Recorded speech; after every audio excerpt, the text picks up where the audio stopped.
We used to look up in the sky and wonder at our place in the stars. Now we just look down and worry about our place in the dirt. Start T-minus 10. We must confront the reality that none.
The system can help us. 9. Yes, sir. How long? What have you gone?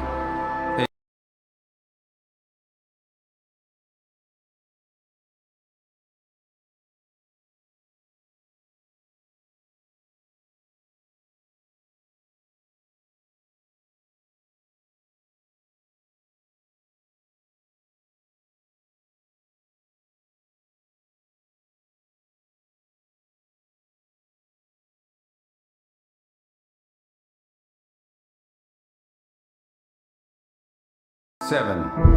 Murph. You have to talk to me, Murph.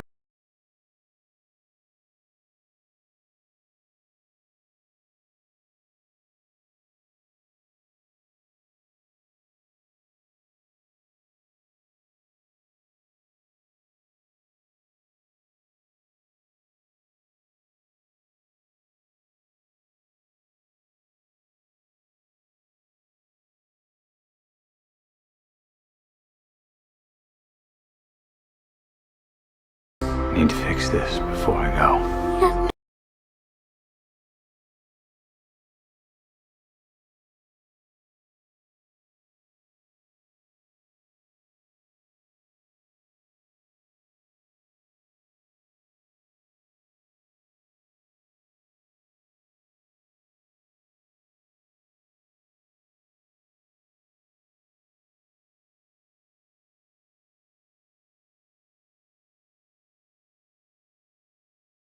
Engine start. Couldn't you have told her you were going to save the world?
When Earth's time runs out, humanity's only hope lies among the stars. One crew dares to journey beyond galaxies, where love, sacrifice, and survival are tested against the infinite unknown. This is Interstellar, 2014. Only on Cinema Reviews. Interstellar is a 2014 epic science fiction film directed by Christopher Nolan, with a screenplay co-written by Nolan and his brother Jonathan. The film stars Matthew McConaughey, Anne Hathaway, Jessica Chastain, Bill Irwin, Ellen Burstyn, and Michael Caine. Set in a future where Earth faces environmental collapse due to famine and widespread crop failure, the story follows a team of astronauts who journey through a wormhole near Saturn in search of a habitable planet for humanity's survival. The project originated from a script Jonathan Nolan wrote in 2007, initially intended for Steven Spielberg to direct. Physicist Kip Thorne contributed as both executive producer and scientific advisor, ensuring scientific accuracy and later authoring The Science of Interstellar. The film was produced by Linda Obst, her final credit as producer. Hoyt Van Hoytema served as cinematographer, shooting in 35mm Panavision anamorphic format and IMAX 70mm. Production began in late 2013 across locations in Alberta, Iceland's Gloucester region, and Los Angeles, incorporating a mix of practical effects, miniatures, and additional visual effects by DNIC. Interstellar had its premiere at the TCL Chinese Theatre on October 26, 2014, before its US release on November 5 and UK release on November 7. In the United States, it debuted first on film stock before expanding to digital projection theaters. The film earned strong reviews from critics and became a box office success, grossing $681 million during its initial run and $758.6 million worldwide after re-releases, ranking as the 10th highest-grossing film of 2014. It received 5 nominations at the 87th Academy Awards and won the Oscar for Best Visual Effects. In the mid-21st century, Earth is on the brink of extinction due to devastating dust storms and widespread crop failures. Joseph Cooper,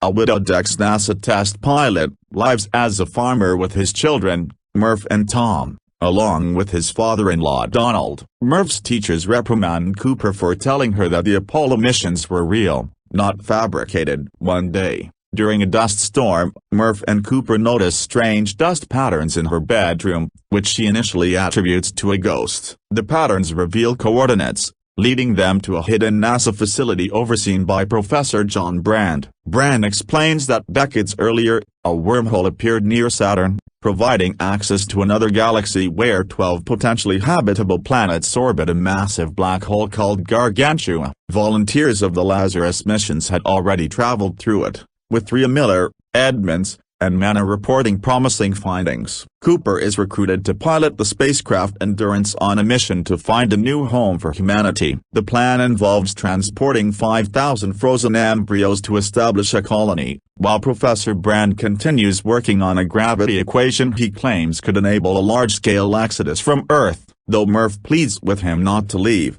Cooper promises to return, giving her his wristwatch so they can compare time upon his return. The Endurance crew consists of Cooper, scientists Amelia Brand, Professor Brand's daughter, Romilly, Doyle, and robots Tars and Case. After a 2-year journey to Saturn, they travel through the wormhole. Their first stop is Miller's planet, where time dilation is extreme. They find only wreckage from Miller's mission in shallow water before being hit by a colossal tidal wave that kills Doyle and cripples their lander. By the time they return to the Endurance, 23 years have passed. With limited fuel, they must choose between Edmonds or Man's planet. Despite Amelia's objections, Cooper and Romilly opt for Man's world, since he is still sending signals. While traveling, Cooper receives decades worth of video messages from Earth, watching Tom grow into adulthood, start a family, and suffer losses. Murph, now a scientist, works with Professor Brand on the gravity equation. Before dying,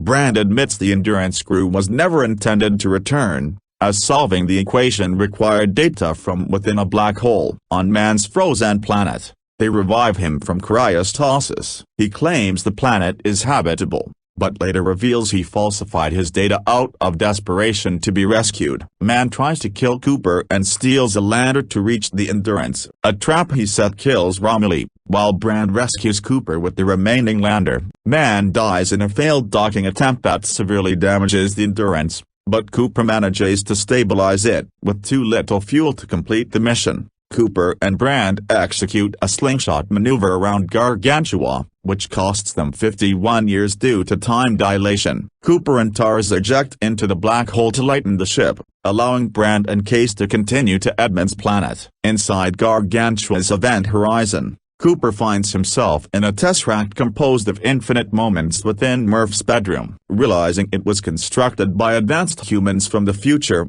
Cooper understands he was Murph's ghost. Using Morse code through the second hand of the watch he left her, he transmits the critical data from TARS that allows Murph to solve the gravity equation and save humanity. Once its purpose is complete, the tesseract collapses, ejecting Cooper and TARS. Cooper awakens on a massive space station orbiting Saturn. He reunites with Murph, now an elderly woman near death, who urges him to seek out Amelia. Honoring her wish, Cooper and TARS set off to rejoin Amelia and Case, who are establishing a colony on Edmund's habitable world. The Cosmic Assembly, an in-depth analysis of Interstellar, 2014, casting introduction. Crafting a universe through human connection. Christopher Nolan's 2014 science fiction epic Interstellar stands as one of cinema's most ambitious attempts to blend hard science with profound human emotion. While the film is celebrated for its groundbreaking visual effects,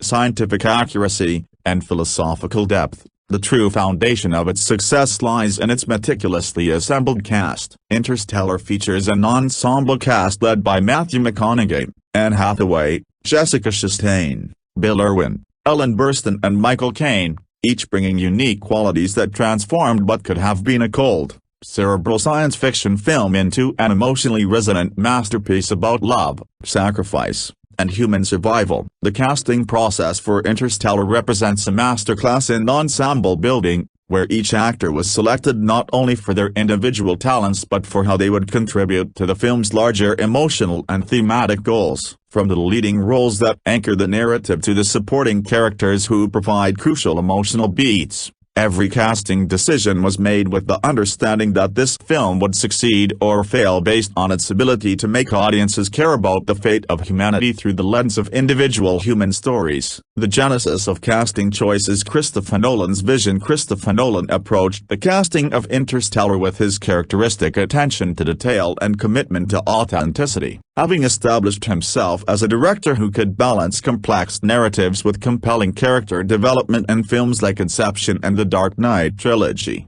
Nolan understood that Interstellar would require actors capable of handling both the scientific exposition and the emotional depth necessary to ground the story's cosmic scope. The director's previous collaborations had shown him the importance of building strong working relationships with actors who can grow with increasingly complex material. For Interstellar, he needed performers who could make audiences believe in everything from the intimacy of a father-daughter relationship to the reality of traversing a wormhole near Saturn. This dual requirement shaped every casting decision, creating an ensemble where scientific credibility and emotional authenticity were equally important. The challenge of scientific authenticity. One of the unique challenges in casting Interstellar was finding actors who could convincingly portray scientists and astronauts while delivering complex theoretical physics dialogue. The film's commitment to scientific accuracy, overseen by renowned physicist Kip Thorne, meant that the cast would need to understand the concepts they were discussing well enough to make them feel natural and conversational rather than expository. This requirement influenced the casting process from the beginning,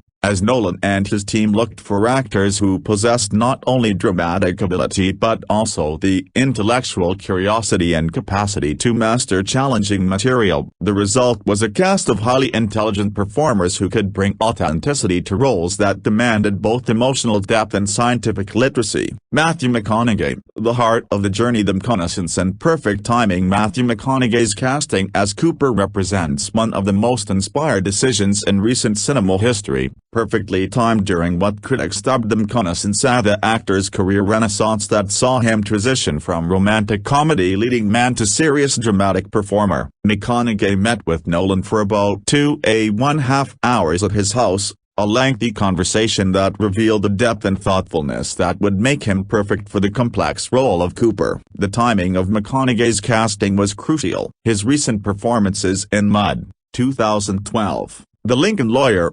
2011, and Bernie, 2011, had demonstrated a newfound gravitas and commitment to character work that made him an ideal candidate for Nolan's ambitious project. His subsequent Oscar-winning performance in Dallas Buyers Club, 2013, confirmed that this transformation was genuine and lasting, not merely a temporary career pivot. The perfect Cooper required an actor who could embody multiple, seemingly contradictory qualities. He needed to be believable as both the former NASA pilot and a reluctant farmer, a man of science forced to work the land. McConaughey's natural charisma and Texas authenticity made him perfect for the earthbound sequences, while his newfound dramatic intensity allowed him to handle the more cerebral and emotional demands of the space travel narrative. There was something so Americana about his role, as noted by casting professionals who recognized that McConaughey brought an essential American frontier spirit to the character.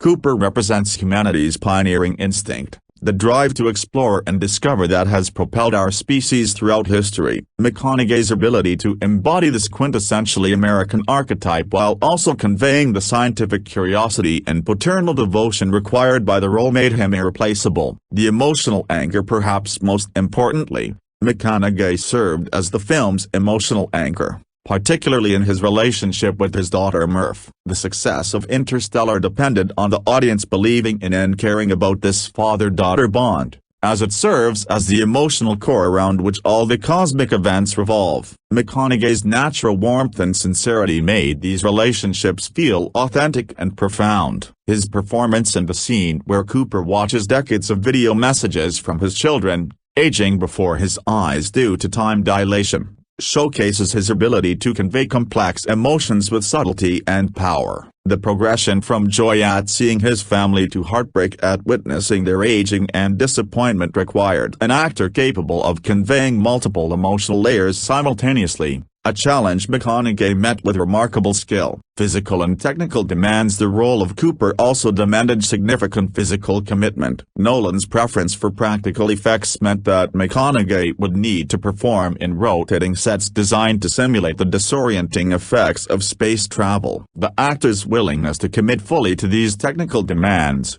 combined with his ability to maintain his emotional performance while dealing with the physical challenges, demonstrated his complete dedication to the role. McConaughey's scenes piloting spacecraft and navigating the challenges of interstellar travel required him to master not only the emotional beats of the character but also the technical aspects of portraying an experienced pilot and astronaut. His preparation for these sequences included working with technical consultants to understand the realities of space travel, lending authenticity to his performance that extended beyond the emotional aspects of the role. Anne Hathaway, the scientific heart from Catwoman to Brand. Anne Hathaway's casting as Dr. Amelia Brand marked her second collaboration with Christopher Nolan, following her acclaimed performance as Catwoman in The Dark Knight Rises, 2012. However, the role of Brand required Hathaway to demonstrate entirely different aspects of her considerable range as an actress. Where Catwoman was seductive and morally ambiguous,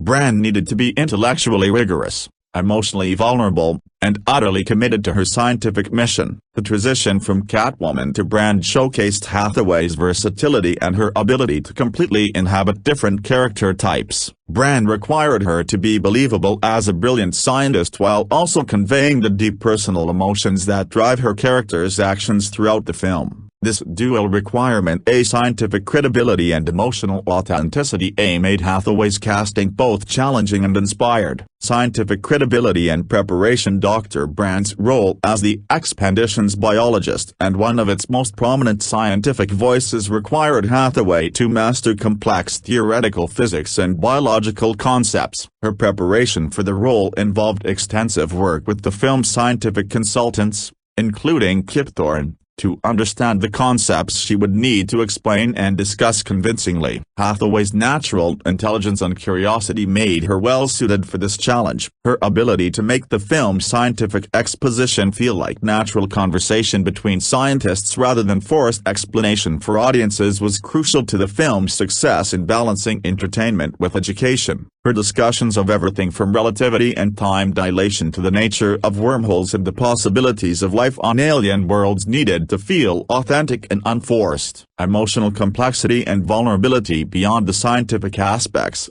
Brand is a character defined by her emotional complexity. Her relationship with Dr. Mann, her theories about love as a fundamental force, and her growing bond with Cooper required Hathaway to navigate intricate emotional terrain while maintaining her character's scientific rationality. This balance between heart and mind became one of the film's central themes. Anne Hathaway's performance embodied this duality perfectly. Her famous speech about love being the one thing we're capable of perceiving that transcends dimensions of time and space required an actress capable of making what could have been pretentious dialogue feel genuine and profound. Hathaway's delivery of this material, balancing scientific curiosity with deep emotional conviction, helped establish one of the film's most important thematic statements about the relationships between rational thought and human emotion. Chemistry and collaboration. Hathaway's chemistry with McConaughey provided the film with a crucial relationship dynamic that extends beyond romance to encompass intellectual partnership and mutual respect. Their scenes together,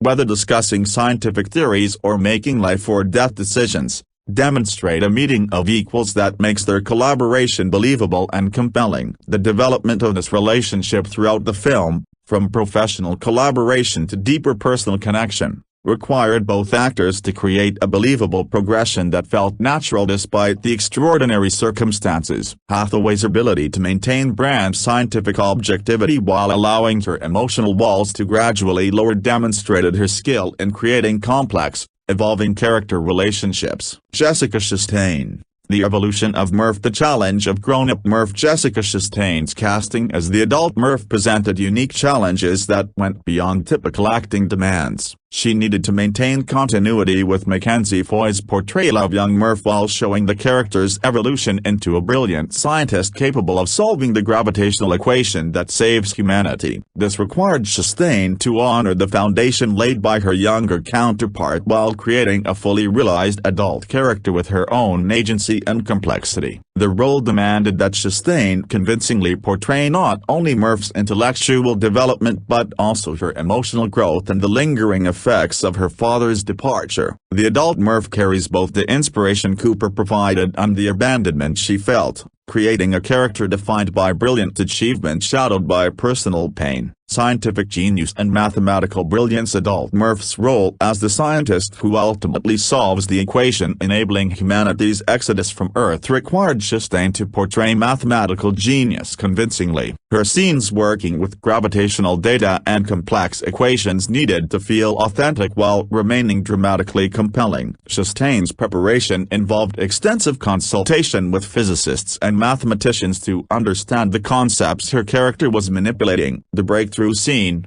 where Murph finally receives the quantum data transmitted through Cooper's manipulation of gravity, required Chastain to convey both the intellectual excitement of scientific discovery and the emotional satisfaction of completing her father's work. Her ability to make this highly technical achievement feel both scientifically credible and emotionally resonant was crucial to the film's climactic success. The father-daughter connection across time. Perhaps Chastain's greatest challenge was maintaining the emotional connection with McConaughey's Cooper despite sharing limited screen time due to the film's complex temporal structure. The adult Murph must embody decades of growth while carrying the core relationship that drives the entire narrative. Chastain accomplished this through subtle performance choices that recalled Foy's younger Murph while demonstrating the character's maturation. Her performance in the film's final act, particularly her scenes with the elderly Cooper, required her to balance forgiveness with decades of accumulated hurt, scientific triumph with personal reconciliation. The complexity of those emotions,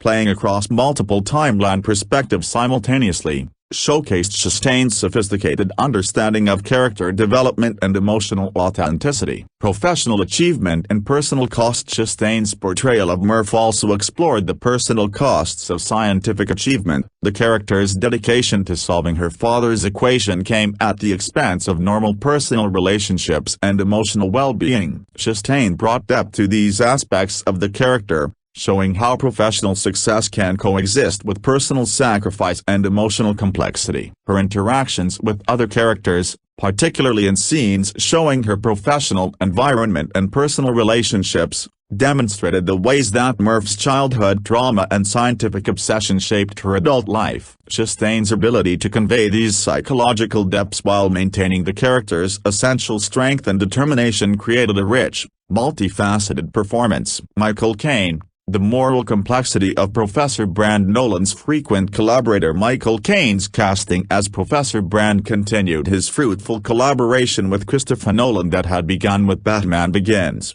2005, and continued through multiple films. Caine had become something of a Nolan regular, and his presence in Interstellar brought both gravitas and the weight of their established working relationship to this crucial role. Professor Brand required an actor capable of embodying both scientific authority and moral ambiguity. The character must convince audiences of his intellectual capacity and leadership abilities while harboring a terrible secret about the true nature of the mission. Caine's natural authority and decades of experience made him perfect for this complex, morally challenging role. The weight of deception. One of the most challenging aspects of Professor Brand is his knowledge that Plan A, saving Earth's population A, is likely impossible without the quantum data from inside a black hole. This means he is essentially lying to everyone, including his own daughter, about the mission's true purpose. Caine's performance captures the psychological weight of this deception while making Brand's motivations understandable rather than simply villainous. The scenes where Brand recruits Cooper and explains the mission required Caine to convey both genuine hope and underlying desperation. His ability to make Brand's enthusiasm feel authentic while harboring this terrible secret demonstrated his skill in portraying complex moral situations. The performance balances the character's scientific optimism with the practical realities of humanity's dire situation. Scientific authority and leadership. As the leader of NASA's secret facility and the architect of humanity's survival plan,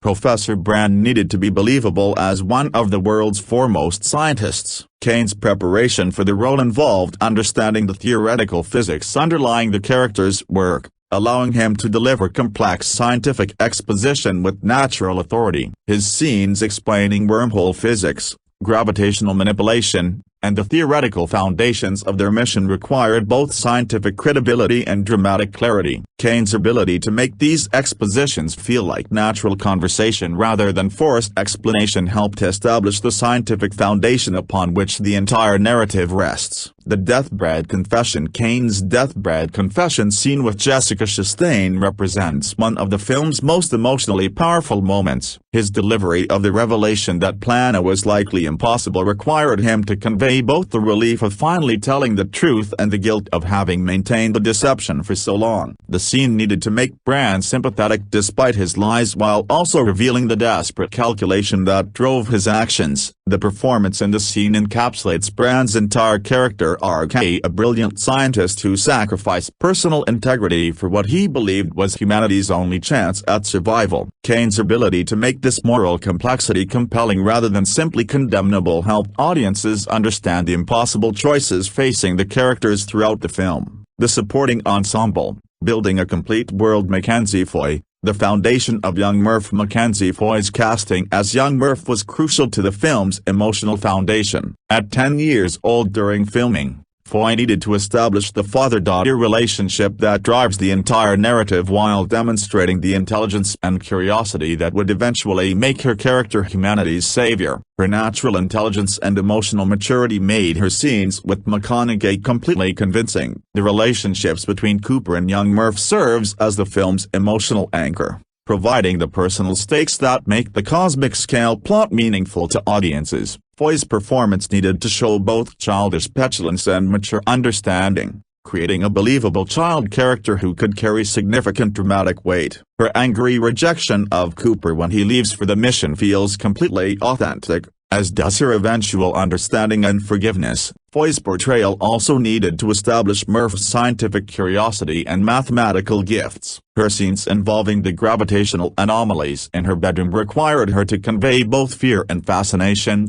establishing the scientific mystery that becomes central to the plot. Her natural curiosity and ability to handle complex dialogue made these scenes feel authentic rather than forced. Casey Affleck. The grounded son Casey Affleck's casting as Tom Cooper provided a crucial counterpoint to Murph's scientific ambitions. Tom represents the practical, earthbound concerns that Cooper is leaving behind, and Affleck brought his characteristic intensity to create a character who is both sympathetic and frustrating. His portrayal of adult Tom shows a man who has chosen to stay on the dying Earth rather than abandon his family farm, watching his own son suffer from the same environmental disasters that are killing the planet. Affleck's performance captures both the nobility and the futility of Tom's choice. His dedication to maintaining the family land and traditional ways of life provides an important thematic contrast to the scientific solutions being pursued by other characters. The emotional weight of watching his family suffer while clinging to increasingly hopeless traditional approaches demonstrated Affleck's ability to bring depth to what could have been a simple character role. Ellen Burstyn.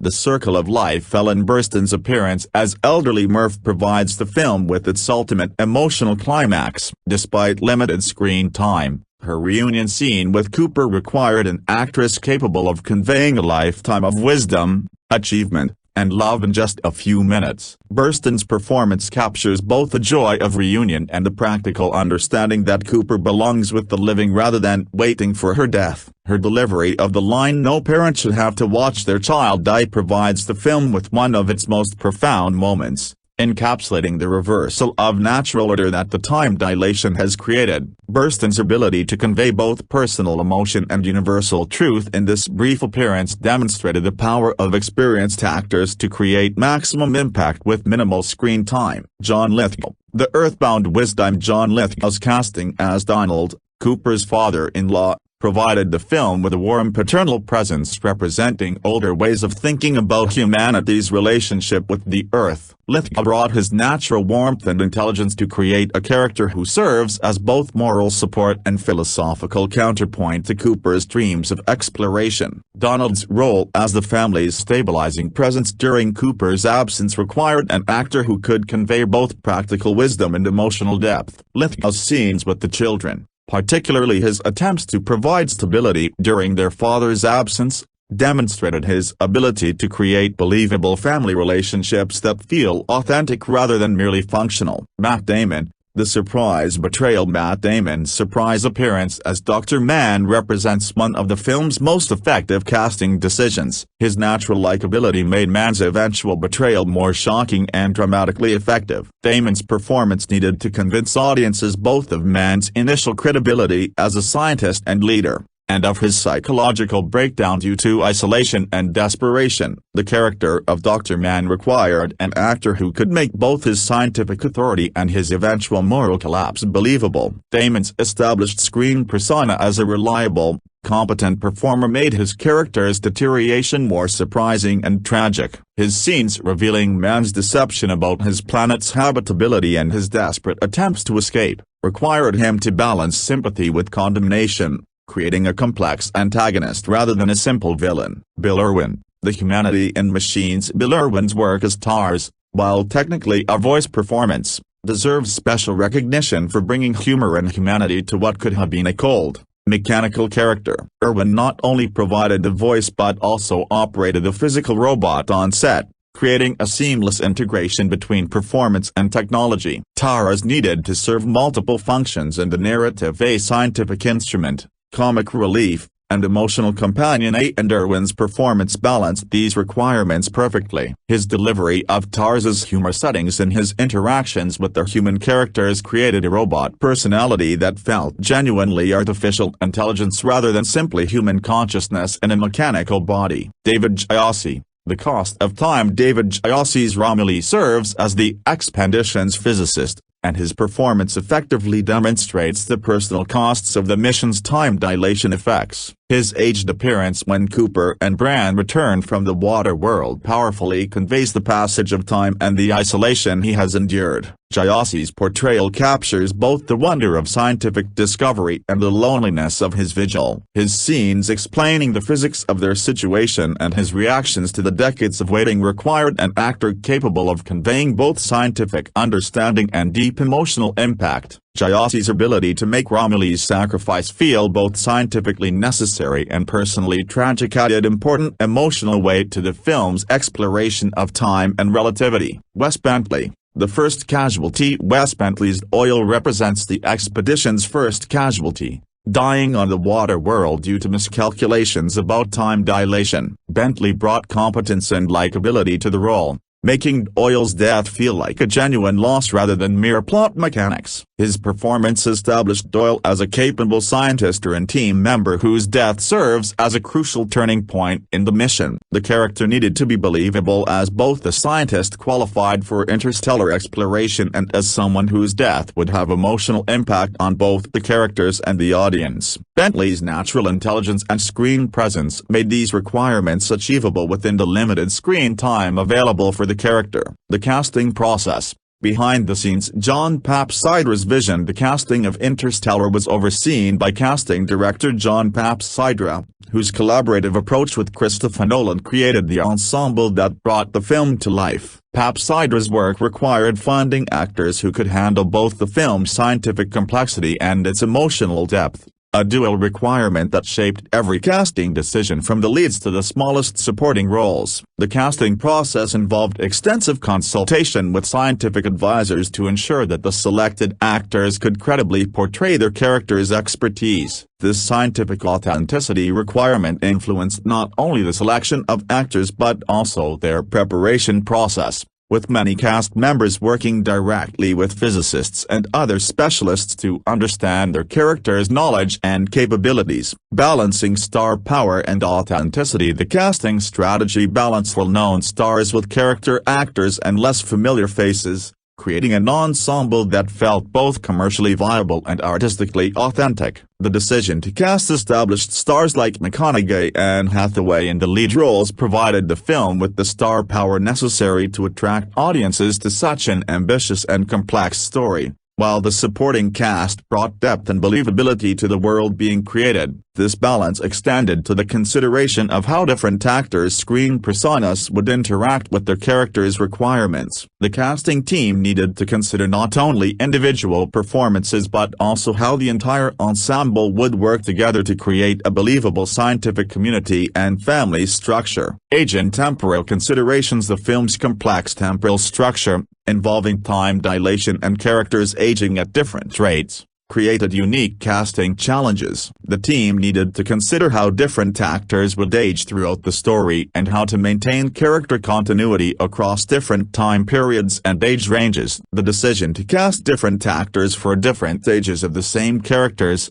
rather than relying solely on makeup and digital effects, allowed for more authentic performances while creating new challenges in maintaining character consistency. The success of these transitions, particularly with Murph's character, demonstrated the effectiveness of this casting approach. Technical and practical considerations. Practical effects integration. Christopher Nolan's preference for practical effects over digital manipulation influenced the casting process significantly. Actors needed to be capable of performing effectively within the practical sets and mechanical effects that Nolan favored, requiring both physical capability and the ability to maintain emotional performances under challenging technical conditions. The space travel sequences required actors to perform in rotating sets designed to simulate zero gravity and other disorienting conditions. The cast needed to handle these physical challenges while maintaining their character work, demonstrating both physical resilience and professional adaptability. This requirement influenced the selection of actors who were not only dramatically capable but also physically prepared for the demands of the production. Scientific accuracy requirements. The film's commitment to scientific accuracy,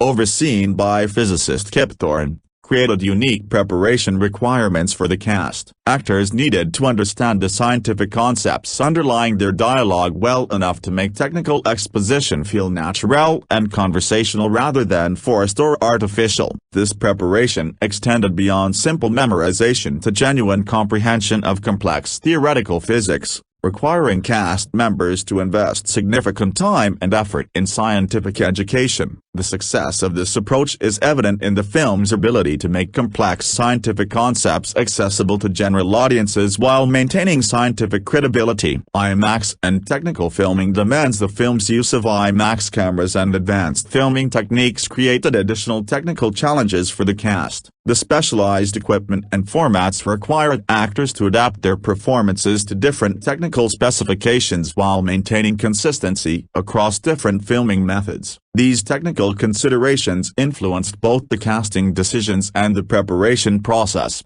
ensuring that the selected actors could handle the varied demands of Nolan's innovative filming approaches while maintaining the emotional and dramatic consistency necessary for the story's success. Cultural impact and representation. Gender dynamics in science fiction. The casting of Interstellar created significant opportunities for exploring gender dynamics in science fiction cinema. The prominent roles given to female scientists, particularly Anne Hathaway's Dr. Brand and Jessica Chastain's adult Murph, challenged traditional genre stereotypes while creating complex, scientifically competent female characters. These casting choices reflected broader cultural conversations about women in science and technology, with the film's female characters serving as both dramatically compelling individuals and positive role models for women interested in STEM fields. The success of these characterizations demonstrated audience appetite for more diverse and realistic portrayals of scientific communities. Generational themes and family structures. The multi-generational casting effectively conveyed the film's themes about sacrifice, legacy, and the relationships between different generations. From Mackenzie Foy's young Murph to Ellen Burstyn's elderly version of the same character, the casting created a believable progression that explored how individual choices and scientific developments affect families across time. The family structures depicted in the film, particularly the single-parent household headed by Cooper and the extended family relationships, reflected contemporary American family realities while exploring how these relationships might adapt to extraordinary circumstances. The casting choices made these family dynamics feel authentic and relatable despite the science fiction context. International and diverse perspectives. While the primary cast was predominantly American, the supporting ensemble included actors representing different cultural backgrounds, reflecting both the film's American setting and its themes about global human cooperation in the face of extinction. The inclusion of actors like David Gyasi brought international perspectives to the scientific community depicted in the film. The casting approached diversity as an element of authenticity rather than tokenism, creating a scientific community that felt representative of real international collaboration in space exploration and theoretical physics. This approach enhanced the film's credibility while contributing to its themes about human unity in the face of existential challenges. Awards recognition and critical reception. Performance recognition. While Interstellar received Academy Award nominations primarily for its technical achievements, the performances, particularly those of Matthew McConaughey and Jessica Chastain, received widespread critical acclaim. McConaughey's work was particularly celebrated as another strong entry in his dramatic renaissance, with many critics considering it one of his finest performances. The ensemble's ability to ground the film's cosmic concepts in human emotion was repeatedly praised by critics, with many reviews highlighting how the cast's commitment to their characters' emotional reality made the complex scientific concepts accessible and emotionally relevant to audiences. Long-term critical assessment. In the years since its release, critical assessment of Interstellar's casting has remained largely positive, with many retrospective analyses highlighting the ensemble's role in the film's enduring popularity and cultural impact. The performances have been credited with helping the film transcend typical science fiction genre imitations to achieve broader cultural relevance. The casting choices have influenced subsequent science fiction films, demonstrating that audiences will embrace complex scientific concepts when they are delivered by compelling, well-prepared actors who can make technical material feel emotionally authentic and personally relevant. Influence on subsequent science fiction casting. Setting new standards. The success of Interstellar's casting approach has influenced how subsequent science fiction films approach actor selection and preparation. The film demonstrated that audiences appreciate scientific accuracy in genre films when it is delivered by actors who clearly understand and believe in the material they are presenting. This influence extends beyond individual performance choices to broader approaches to ensemble building in science fiction cinema. The film's success in balancing star power with authenticity has become a model for other productions seeking to achieve both commercial success and critical credibility. Educational and cultural impact. The cast's commitment to scientific accuracy contributed to Interstellar's educational impact, with the film being used in educational settings and contributing to public interest in space exploration and theoretical physics. The actors' credible portrayals of scientific concepts helped make complex ideas accessible to general audiences. This educational influence extends to the actors themselves, many of whom have continued to advocate for science education and space exploration in their subsequent work. The preparation required for Interstellar created a cast of scientifically literate performers who have carried this knowledge into other projects and public appearances. The legacy of ensemble excellence. Creating timeless performances. The casting of Interstellar achieved the rare goal of creating performances that feel both contemporary and timeless. The actors' commitment to their characters' emotional reality, combined with their mastery of the film's scientific concepts, created work that continues to resonate with new audiences years after the film's release. This timeless quality stems from the cast's focus on universal human emotions and relationships rather than temporary cultural references or superficial genre elements. Their performances explore fundamental questions about family,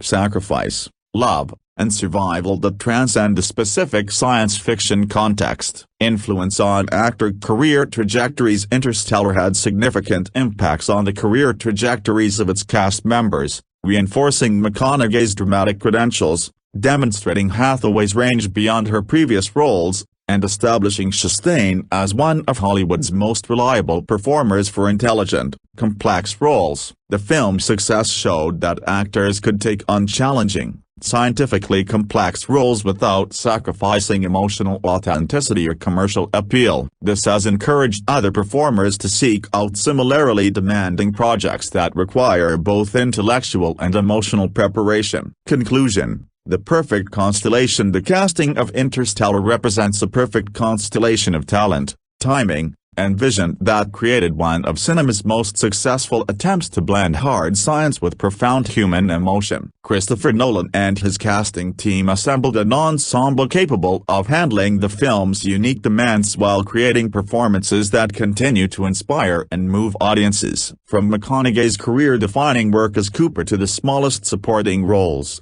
every casting choice served the film's ambitious goals of being simultaneously scientifically credible and emotionally resonant. The result was a science fiction epic that succeeded not merely as spectacle but as a deeply human story about love, sacrifice, and the determination to survive. The casting decisions in Interstellar demonstrated that thoughtful actor selection, combined with extensive preparation and commitment to authenticity, could elevate ambitious material to create cinema that is both entertaining and profound. The film continues to serve as a benchmark for how science fiction cinema can achieve both intellectual sophistication and emotional depth through exceptional casting and performance. The ensemble created performances that transcend their science fiction context to explore universal themes about human nature, family relationships, and our place in the cosmos. Their work reminds us that even in the vast expanse of space and time, it is human connections brought to life by exceptional actors that give meaning to our greatest adventures. In the end, the casting of Interstellar proves that great ensemble work can elevate any material, no matter how complex or ambitious. By bringing together diverse talents in service of a unified artistic vision, Nolan and his team created a film that continues to inspire wonder, scientific curiosity, and deep emotional response in audiences around the world. The stellar assembly of Interstellar remains a testament to the transformative power of great casting in creating cinema that reaches for the stars while keeping its feet firmly planted in human truth. Interstellar, 2014. A comprehensive analysis of Christopher Nolan's epic space odyssey introduction. Christopher Nolan's Interstellar stands as one of the most ambitious and scientifically rigorous science fiction films of the 21st century. Released in 2014, this epic space odyssey represents the culmination of years of development, cutting-edge scientific consultation, and unprecedented technical achievements in filmmaking. The film not only pushed the boundaries of visual storytelling but also established new standards for scientific accuracy in cinema, all while delivering a deeply emotional narrative about love, sacrifice, and humanity's survival instincts. Set in a dystopian future where Earth faces ecological collapse due to widespread blight and dust storms, Interstellar follows Cooper, Matthew McConaughey, a former NASA pilot turned farmer, who must leave his family behind to join a secret mission through a wormhole near Saturn. The goal: find a new home for humanity among potentially habitable planets in another galaxy. What unfolds is a mind-bending journey that explores complex concepts of relativity, time dilation, and multidimensional space, while maintaining an intensely personal story about the bond between a father and daughter. The film's production represents a unique collaboration between Hollywood creativity and scientific rigor, with theoretical physicist Kip Thorne serving as both executive producer and scientific consultant. This partnership resulted in groundbreaking visual effects that not only served the story but also contributed to actual scientific research, leading to the publication of peer-reviewed papers on black hole visualization. Production development and pre-production. The genesis of Interstellar can be traced back to 2006, when the project began as a collaboration between producer Linda Obst and theoretical physicist Kip Thorne. The two had previously worked together on the 1997 film Contact and had maintained a friendship since Carl Sagan introduced them. Their initial concept centered around what Thorne described as the most exotic events in the universe suddenly becoming accessible to humans, focusing on theoretical physics concepts that could be dramatically visualized. The early development phase saw Steven Spielberg attached to direct the project. In June 2006, Paramount Pictures announced plans for the science fiction film based on an 8-page treatment written by Obst and Thorne. The treatment explored concepts of wormholes, black holes, and interstellar travel, grounded in scientifically plausible theories rather than pure fantasy. By March 2007, Jonathan Nolan was brought on board to develop the screenplay,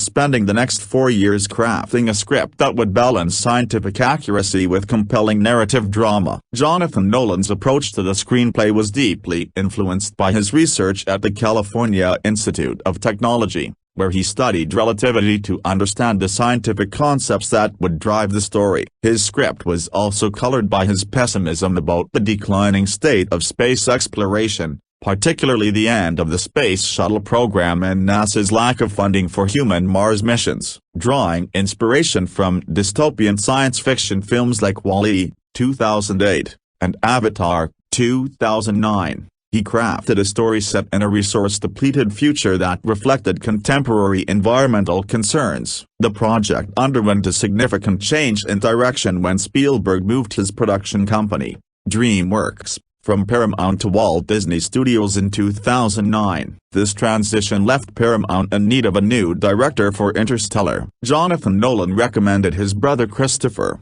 who had established himself as a master of complex, intellectually challenging cinema with films like Inception and The Dark Knight trilogy. Christopher Nolan officially joined the project in 2012, bringing with him a distinctive vision that would merge his brother's scientifically grounded screenplay with his own thematic obsessions. The director met extensively with Kip Thorne to discuss the scientific foundations of the story, particularly the use of space-time physics and the visual representation of exotic cosmic phenomena. These discussions would prove crucial in shaping the film's unprecedented scientific accuracy. In January 2013, Paramount and Warner Bros. Jointly announced that Christopher Nolan was in final negotiations to direct Interstellar. This announcement marked the beginning of an unusual studio arrangement, as Warner Brothers, despite being a traditional rival of Paramount, agreed to co-finance the film in exchange for various concessions, including Paramount's rights to future Friday the 13th films and co-financing agreements on other projects. The financial arrangements for Interstellar were substantial,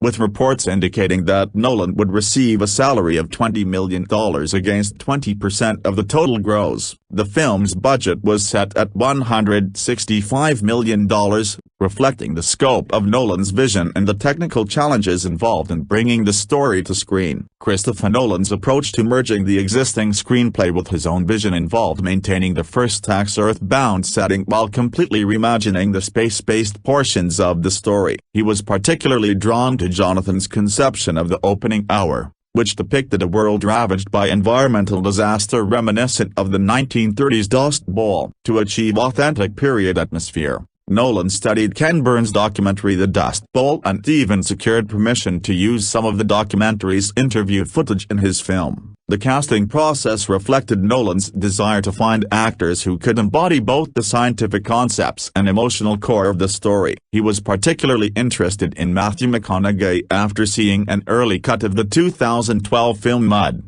recognizing in the actor the ability to portray an everyman character with whom audiences could identify throughout the complex narrative. Anne Hathaway was invited to Nolan's home to read the script, while Jessica Chastain was approached while working in Northern Ireland on Miss Julie. The pre-production phase also involved extensive research and consultation with space agencies and private companies. Nolan visited NASA facilities and SpaceX to gain first-hand understanding of current space technology and future possibilities. Former astronaut Marcia Evans was brought to the set as a consultant, providing authentic details about spacefaring life that would inform the film's production design and performances. Production designer Nathan Crowley worked closely with Nolan to create spacecraft designs that reflected both scientific plausibility and dramatic necessity. The Endurance, the film's primary spacecraft, was designed as a circular structure based on the International Space Station, featuring 12 capsules arranged to mimic a clock face. This design philosophy extended to the film's robots, towers and case, which Nolan insisted should avoid anthropomorphic characteristics in favor of a mathematical, modular design based on quadrilateral geometry. Filming principal photography for Interstellar began on August 6, 2013. And was scheduled to last 4 months. The filming strategy reflected Nolan's preference for practical locations and in-camera effects over digital environments. This approach required the production team to travel to multiple international locations, each serving specific narrative and visual purposes. The first major filming location was Alberta, Canada, chosen for its vast agricultural landscapes that could represent the film's Dust Bowl-era Earth setting. Filming took place in several Alberta towns, including Nanton, Longview, Lethbridge, Fort Macleod, and Ickatox. The production team worked with hundreds of local extras and 130 crew members, most of whom were hired locally. One of the most technically challenging sequences filmed in Alberta involved the creation of a massive dust storm that would engulf Cooper's farmhouse. Production designer Nathan Crowley planted 500 acres of corn specifically to be destroyed in this apocalyptic sequence, while the dust storm effects were created using large industrial fans to blow cellulose-based synthetic dust through the air. These practical effects were designed to recreate the atmospheric conditions of the 1930s American Dust Bowl, providing authentic visual texture that would have been difficult to achieve through digital effects alone. The Canadian portion of filming concluded on September 9, 2013, after which the production moved to Iceland. Nolan had previously used Iceland for Batman Begins, and the country's otherworldly landscapes made it an ideal location to represent alien planets. The Icelandic filming served a dual purpose, representing both the icy planet visited by Dr. Mann and the water-covered world explored earlier in the mission. The logistical challenges of filming in Iceland were considerable. The crew transported mock spaceships weighing approximately 10,000 pounds to remote locations, including the SV-8-Nafelsj-Pilkril Glacier and the town of Kloster. The 2-week Iceland shoot involved approximately 350 crew members, including 130 locals, working in harsh conditions that added authenticity to the alien world sequences. A particularly memorable incident during Iceland filming involved Anne Hathaway nearly suffering from hypothermia while shooting a water scene. Her dry suit had not been properly secured, allowing cold water to enter and creating a dangerous situation that highlighted the real physical challenges faced by the cast in creating authentic performances. After completing the Iceland schedule, the production moved to Los Angeles for 54 days of filming. The Los Angeles shoot utilized various urban locations, including the Westin Bonaventure Hotel, the Los Angeles Convention Center, Sony Pictures soundstages in Culver City, and a private residence in Altadena. These locations served as both Earth-based and space-based settings, with careful production design transforming familiar environments into futuristic spaces. Principal photography concluded in December 2013, having been completed $10 million under the allocated budget of $165 million. This financial efficiency reflected Nolan's careful planning and the production team's ability to maximize the impact of practical locations and effects. Cinematography and technical approach. Cinematographer Hoyt Van Hoytema was brought in to replace Wally Pfister, Nolan's longtime collaborator who was unavailable due to his directorial debut on Transcendence. Van Hoytema's work on Interstellar would establish him as one of cinema's premier large-format cinematographers and lead to his continued collaboration with Nolan on subsequent films. The film was shot using a combination of 35mm film in the Panavision anamorphic format and 70mm IMAX photography. This dual approach allowed for maximum visual impact while maintaining the intimacy necessary for the film's emotional scenes. More IMAX cameras were used for Interstellar than in any of Nolan's previous films, reflecting the director's commitment to providing audiences with an immersive visual experience. Van Hoytema's technical innovations included modifying an IMAX camera to be handheld for interior spacecraft scenes, a challenging adaptation given the size and weight of IMAX equipment. Some sequences were even shot with an IMAX camera mounted in the nose cone of a Learjet, providing unprecedented aerial perspectives that enhanced the film's sense of scale and movement. The commitment to in-camera effects extended to the creation of space environments. Rather than relying on green screen technology, the production team used digital projectors to display space backgrounds behind the actors during filming. This approach allowed the cast to react to actual visual environments rather than imagined ones, resulting in more naturalistic performances and reducing the need for extensive post-production work. The film's production operated under unusual secrecy, even by Nolan's standards. The project was filmed under the title Flora's Letter, named after one of Nolan's children, with producer Emma Thomas. This level of security reflected the director's belief that mystery and surprise were essential elements of the cinematic experience. Post-production. The post-production phase of Interstellar represented one of the most technically ambitious efforts in cinema history, particularly in the realm of visual effects. The film contained 850 visual effects shots at an unprecedented resolution of 5,600 4,000 lines, with 150 shots created in-camera using digital projectors and 700 created during post-production. Of these, 620 were presented in IMAX format, while the remainder were delivered in anamorphic format. Visual effects company Double Negative, DNEG, which had previously worked on Inception, was tasked with creating the film's most challenging sequences. Under the supervision of Paul Franklin, the team developed new technologies specifically for Interstellar, including revolutionary approaches to depicting black holes and wormholes that were scientifically accurate rather than merely visually spectacular. The creation of practical spacecraft models was a crucial element of the post-production process. Nathan Crowley collaborated with New Deal Studios to build large-scale miniatures that the crew nicknamed Maxatures due to their immense size. The 1/15th scale endurance model spanned over 25 feet,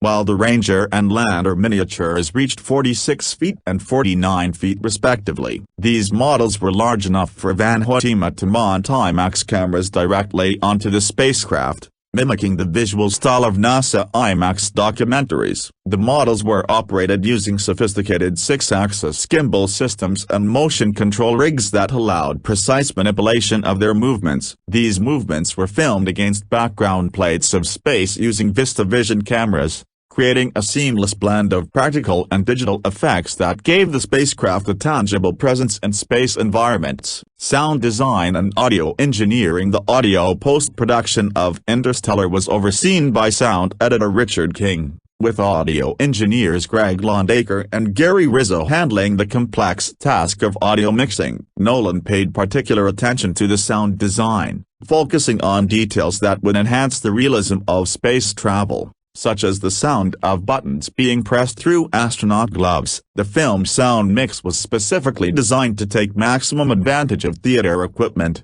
with particular attention paid to low-frequency effects that would be reproduced through subwoofer systems. This approach created an immersive audio environment that complemented the visual spectacle. Nolan made the controversial decision to deliberately obscure some dialogue with ambient noise and music, believing that this approach would create a more realistic and immersive experience. Some theaters posted notices explaining that this effect was intentional rather than a technical malfunction, highlighting the director's commitment to his artistic vision even when it challenged conventional expectations. Music. The musical score for Interstellar represents one of Hans Zimmer's most innovative and emotionally powerful compositions. Zimmer, who had previously scored Nolan's Dark Knight trilogy and Inception, approached the Interstellar soundtrack from a unique conceptual starting point that would fundamentally influence the film's emotional impact. Rather than providing Zimmer with a traditional script or plot outline, Nolan gave the composer a single page describing the story of a father leaving his child for work. This minimalist brief allowed Zimmer to focus on the universal emotional themes of separation, sacrifice, and love that would drive the narrative. From this foundation, Zimmer developed the early stages of what would become one of cinema's most distinctive and memorable scores. The decision to center the score around the church organ was both practical and symbolic. Nolan and Zimmer selected the 1926 for Manuel Harrison organ located in Temple Church, London, as the primary instrument for the composition. This choice reflected both the cosmic scale of the story and its deeply spiritual themes, with the organ's capacity for both intimate melodies and overwhelming crescendos perfectly suited to the film's emotional range. The use of a church organ in a science fiction context was unprecedented in modern cinema. The instrument's association with religious and spiritual experiences added layers of meaning to the story's exploration of faith, sacrifice, and transcendence. The organ's unique sonic properties also provided a distinctive alternative to the electronic and orchestral approaches typical of science fiction film scores. Zimmer's compositional process for Interstellar was more intensive than his previous work with Nolan. He conducted 45 scoring sessions for the film, 3 times more than he had required for Inception. This extensive process allowed for careful refinement of the musical themes and their integration with the film's complex narrative structure. The score's most recognizable theme, often referred to as Cornfield Chase, establishes the film's emotional core through a simple yet powerful melody that represents Cooper's connection to his family and his responsibility to humanity's future. This theme recurs throughout the film in various forms, providing musical continuity across the story's temporal and spatial shifts. The organ's role extends beyond traditional underscoring to become almost a character in the narrative. During the film's most intense sequences, particularly those involving the black hole Gargantua, the organ's massive sonic presence creates an almost physical sensation of cosmic scale and power. The instrument's capacity for sustained notes and complex harmonics allows it to represent both the mathematical precision of space travel and the emotional turbulence of the characters' journeys. Zimmer's approach to the score also incorporated elements of traditional orchestration, creating a hybrid sound that supported the organ's distinctive voice. String sections provide warmth and intimacy during the film's more personal moments, while brass and percussion add dramatic weight to the action sequences. This orchestral foundation allows the organ to serve as both lead voice and harmonic support, depending on the narrative requirements of each scene. The score's integration with the film's sound design was particularly crucial given Nolan's decision to prioritize ambient sound and practical audio effects. Zimmer worked closely with sound editor Richard King to ensure that the musical and sonic elements complemented rather than competed with each other. This collaboration resulted in moments where the boundary between music and sound effect becomes intentionally blurred, creating a unified audio landscape that enhances the film's immersive qualities. The soundtrack album, released on November 18, 2014, became a commercial success and introduced many listeners to the unique sonic palette that Zimmer had created for the film. The album's track titles, including Mountains, No Time for Caution, and Stay, became associated with specific emotional moments in the film, demonstrating the score's effectiveness in creating memorable musical associations with narrative events. Critical reception of the score was overwhelmingly positive,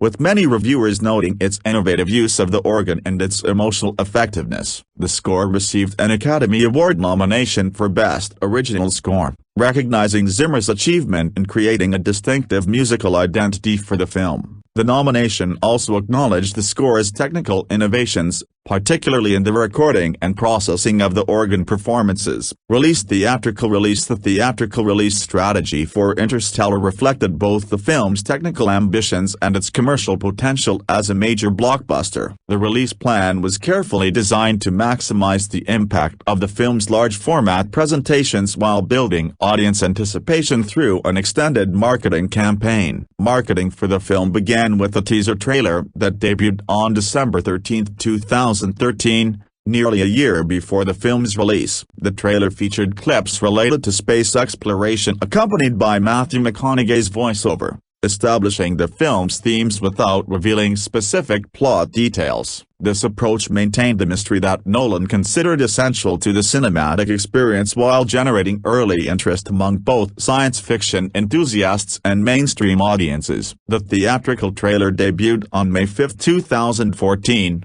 at the Lockheed Martin IMAX Theater in Washington, D.C., before being made available online. For the week ending May 19, it became the most viewed film trailer with over 19.5 million views on YouTube, indicating strong audience interest in the project. The trailer's success demonstrated the effectiveness of Nolan's reputation and the film's high-concept premise in generating anticipation. Christopher Nolan and Matthew McConaughey made their first joint promotional appearance at San Diego Comic-Con in July 2014, marking Nolan's first attendance at the event. This appearance generated significant media coverage and reinforced the film's status as a major cultural event. The comic review. One don't go down that wormhole without viewing these first and the latest issue of Empire. We bring readers the full story on the making of Christopher Nolan's hard sci-fi epic Interstellar. As part of our investigation into the film, we asked Nolan about the films that influenced him as he put his story together. Here, for your edification, are the films he named as influences on the story, so be sure to seek them out before Interstellar arrives on November 7th. And for much more on this film, pick up the November issue of Empire magazine =No Flow, on sale now. As the granddaddy of all serious, modern sci-fi, Stanley Kubrick's cosmic masterpiece is such an obvious entry that it could sit on any list of films you should see before any upcoming science fiction. And yet its placement here is far from a cop-out. To begin with, Kubrick is a major influence on Christopher Nolan, period. Nolan has spoken before about the impact 2001 had on him when he first saw it as a 7-year-old, an impact which resonates through all the director's work. Then there are the obvious similarities in the story. A vast journey is undertaken by a small crew with AI assistants, which first involves a trek across the solar system, then leaps way out there. And, of course, big themes about humanity's future, and its place in the universe, are tackled. Science fiction fans are going to spot all kinds of references, Nolan admits, to Empire, but I don't think it gets in the way of the film. It doesn't for me, anyway. The Endurance, the interstellar cruise mothership, is visually reminiscent of the orbital docking station in 2001. Both films get around the artificial gravity problem by, literally, putting a spin on their spaceships. And Nolan has knowingly given his two robot characters, Case and Tars, the same rectangular profile as Arthur C. Clarke's monolith, when they're in prone form, at least a broken bar.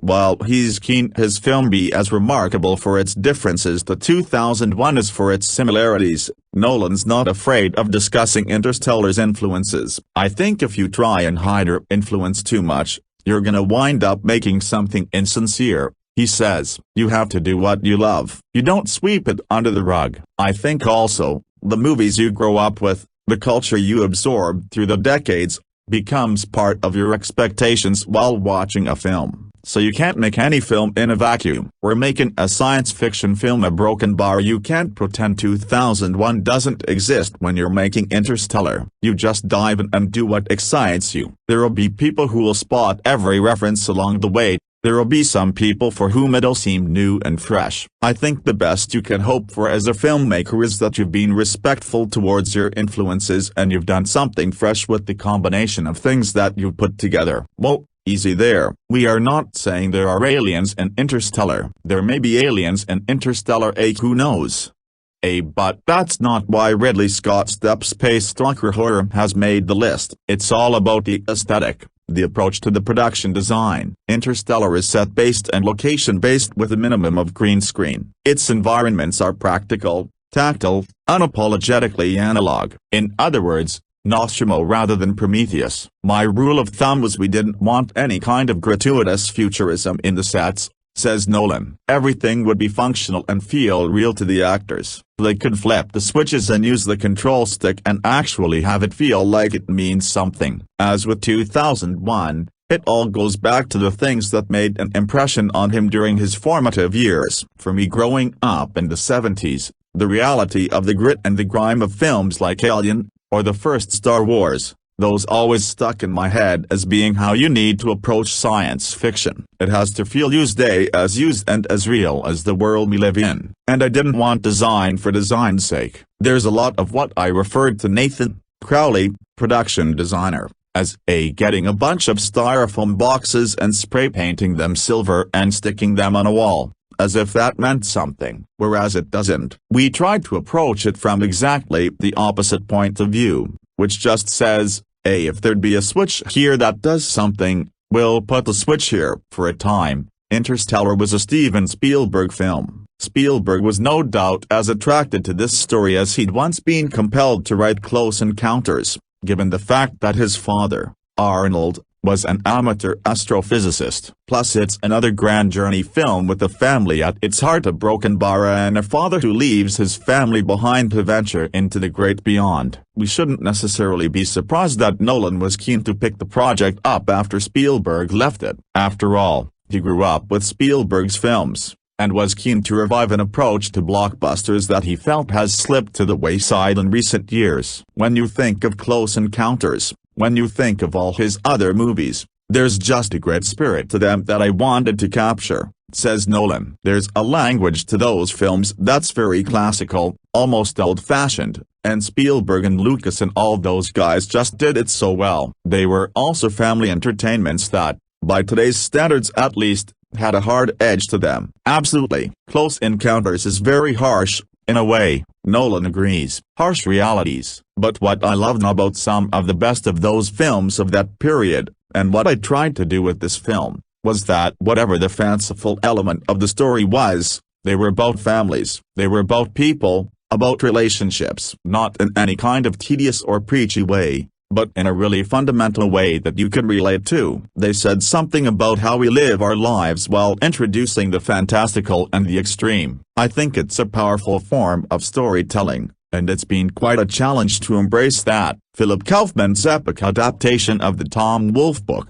itself an account of the birth of the U.S. space program, is arguably the biggest, most direct influence on Interstellar. Nolan and his creative team constantly referred back to NASA and the realities of space travel. So just as they visited the California Space Center to view the Endeavour space shuttle close-up, they also sat and watched The Right Stuff, taking detailed notes on the filmmaking techniques especially. At the time, you couldn't get it on Blu-ray, laughs Nolan, and I was actually hassling Warner Home Video to put it out, because it's a marvelous film, but we screened a print of it. I've actually screened 2 different prints of it. One print was fantastic, what they did in camera, with all these great projections through windows, so you've got the real reflections in the helmets and all that. You know, we just looked at that and I said, hey guys, it's so much easier for us to do that now than it was for them. So we have no excuse not be doing these things in camera. We can't just throw it all to the visual effects guys. And we didn't. In the form of test pilot Chuck Yeager, played by Sam Shepard, Nolan also found the ideal for his lead character, Cooper, and through that was driven to cast Shepard's co-star in Mud, produced by a friend of Nolan's, Aaron Ryder, Matthew McConaughey. A Broken Bar. This adaptation of the Carl Sagan novel about humanity's first communication with extraterrestrial life has not been cited by Nolan as a direct influence, but it is very relevant to the evolution of Interstellar. Sagan was friends with Linda Obst, who first pitched his script idea while working as a studio executive at production company Casablanca Filmworks all the way back in 1979. Contact languished in development hell, during which time Sagan published the story as a best-selling novel, which in turn helped get it back onto the slate as a Robert Zemeckis picture, for Warner Brothers. Also involved, theoretical physicist Kip Thorne, whose theories about space travel via wormholes Sagan worked onto his story. A decade or so later, and Thorne himself was pitching Obst, now a big wheel at Paramount. This time he wanted his wormholes front and center in the story. That story, Interstellar, another big-budget film that tackles big sci-fi concepts with a foot firmly planted in the real world. The rest,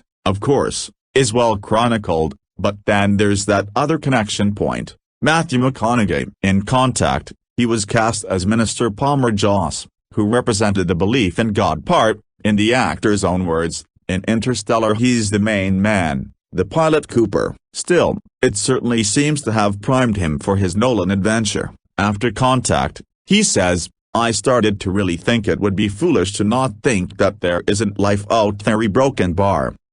Inside the issue you will find Nolan and his cast giving the best indication yet of what we can expect from his secrecy-shrouded science fiction effort. Says Nolan, it's a very classically constructed movie, but the freshness of the narrative elements really enhance it. I liken it to the blockbusters I grew up with as a kid, family films in the best sense, edgy, incisive, challenging. Just so you know, we may receive a commission or other compensation from the links on this website. Read Why You Should Trust Us Review. 2 Did you watch Interstellar and think, what the hell was that all about? Did the science leave you confused, the varying timelines leave you baffled, and the monologues on the power of love leave you perplexed and a bit tired? You don't need a degree in astrophysics or the personal telephone number of Christopher Nolan to understand the film. Just follow Empire's trusty guide. Be warned that we discuss Interstellar's detailed plot points in forensic and sometimes pointlessly pedantic detail. Consider this your spoiler warning. What is Interstellar? Might as well start with the basics. Interstellar is a film made specifically,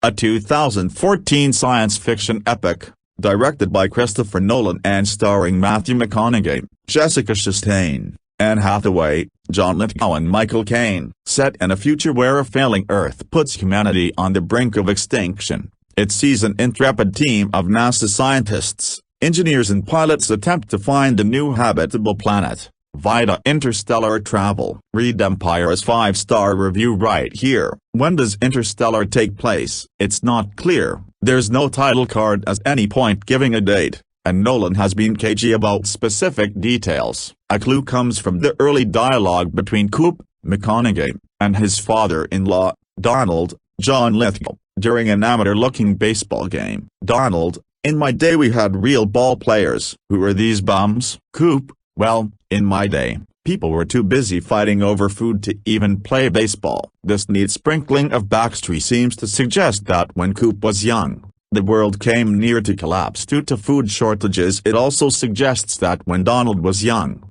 society was yet to collapse, and people still knew how to play baseball to a competent level. You could therefore extrapolate that Interstellar takes place a couple of generations after the present day, that is late 21st century. But that's mere guesswork. The true answer is, we don't know. Why do they want to leave Earth, anyway? In short, blight, food shortages, and lack of oxygen. According to the book The Science of Interstellar by Kip Thorne, the film imagines a future where a combination of catastrophes reduces the population of North America tenfold or more, with similar consequences for the rest of the world. In this world, society has moved to an agrarian existence, that is, everyone's a farmer, and crops are failing due to blight, a plant disease caused by pathogens. Blight will also reduce oxygen in the Earth's atmosphere, as Professor Brand, Michael Caine, observes. The last people to starve will be the first to suffocate. In other words, Earth is no longer a suitable home, and humanity is facing extinction. Nolan drew inspiration from the Dust Bowl period that ravaged the American prairies during the 1930s, where a combination of drought and poor farming methods led to dust storms and crop failures. Some of the talking heads seen at the start of the film are real-life accounts from that period, taken from the documentary The Dust Bowl by Ken Burns. What's all this ghost stuff about? Right, we're getting into the nitty and at least some of the gritty, so just another reminder that there are heavy spoilers for the end of the film from here on in. Coop's daughter, Murph, Mackenzie Foy, complains to her father of a ghost that throws books around her room, poltergeist style, and appears to leave messages. Coop later realizes that it is not a ghost, but a gravitational anomaly. The anomaly leaves messages in binary code, GPS coordinates that lead Coop and Murph to the NASA base. We also later discover that a message has been left in Murph's watch by them, see below. As it turns out, gravitational anomalies have been detected by Brand's team of scientists for almost 50 years, around the same time that a wormhole appeared near Saturn. It's ultimately revealed that these anomalies have been sent, in part, by Coop himself, via the Tesseract. But let's not get ahead of ourselves. What is the gravity equation? Professor Brand, essentially, the gravity equation is Professor Brand's attempt to control gravity. The gravitational anomalies observed by Coop, Murph and Professor Brand lead to a complete reevaluation of the scientific understanding of gravity. If the Earth is dying, a massive evacuation of humanity is nearly impossible with current rocket propulsion technology. Gravity is pulling you down. People and rockets are too heavy. The gravity equation seeks to manipulate gravity, using the anomalies, in order to get a viable amount of fuel and life off the planet. Brand has been attempting to solve gravity for 40 years. To no avail. He's even built his entire facility as a space station in preparation. But as a character later notes, the equation couldn't reconcile relativity with quantum mechanics. You need more data. You need to see into a black hole. The idea that gravity can be harnessed in this way, or can travel across dimensions, is speculative science fiction, but it's rooted in theoretical astrophysics. What is Plan B? Brand has a backup plan. If he can't evacuate the human population on Earth using his gravity equation, he will repopulate humanity on a new planet using fertilized eggs, abandoning those still on Earth. Later in this film, on his deathbed, Brand admits that the whole mission was a lie. He was unable to solve the gravity equation without entering a black hole. So a Plan B was really a Plan A. What is that wormhole? Interstellar travel. A moving between stars and solar systems in the universe. A is technically impossible. As Coop notes, there's not a planet in our solar system that can sustain life, and the nearest star is over 1,000 years away. In order to find a new home, humanity needs to find a new planet in a distant corner of the universe. And the only way to get to a distant corner of the universe is through a wormhole. Luckily, a wormhole appears near Saturn at the most significant gravitational anomaly of all, a disturbance of space-time, leading to a distant galaxy. The concept of wormholes emerged from Einstein's general theory of relativity, a hypothetical bridge, formed by space-time bending to bring two distant points in the universe closer together. In this film, Dr. Romilly, David Giossi, explains into Coop as 2 points on a piece of paper. A wormhole folds the paper and passes through the end points. Who put the wormhole there? They did. Wormholes don't appear naturally. As Coop notes, and Kip Thorne confirms in his book. So it must have been placed there by someone, or something. Early in the film, we're led to believe that a benevolent ultra-advanced civilization has placed it there. Aliens. Basically, extraterrestrial Samaritans. Later in this film, Coop interprets they as us. They didn't bring us here at all. Coop tells the robot,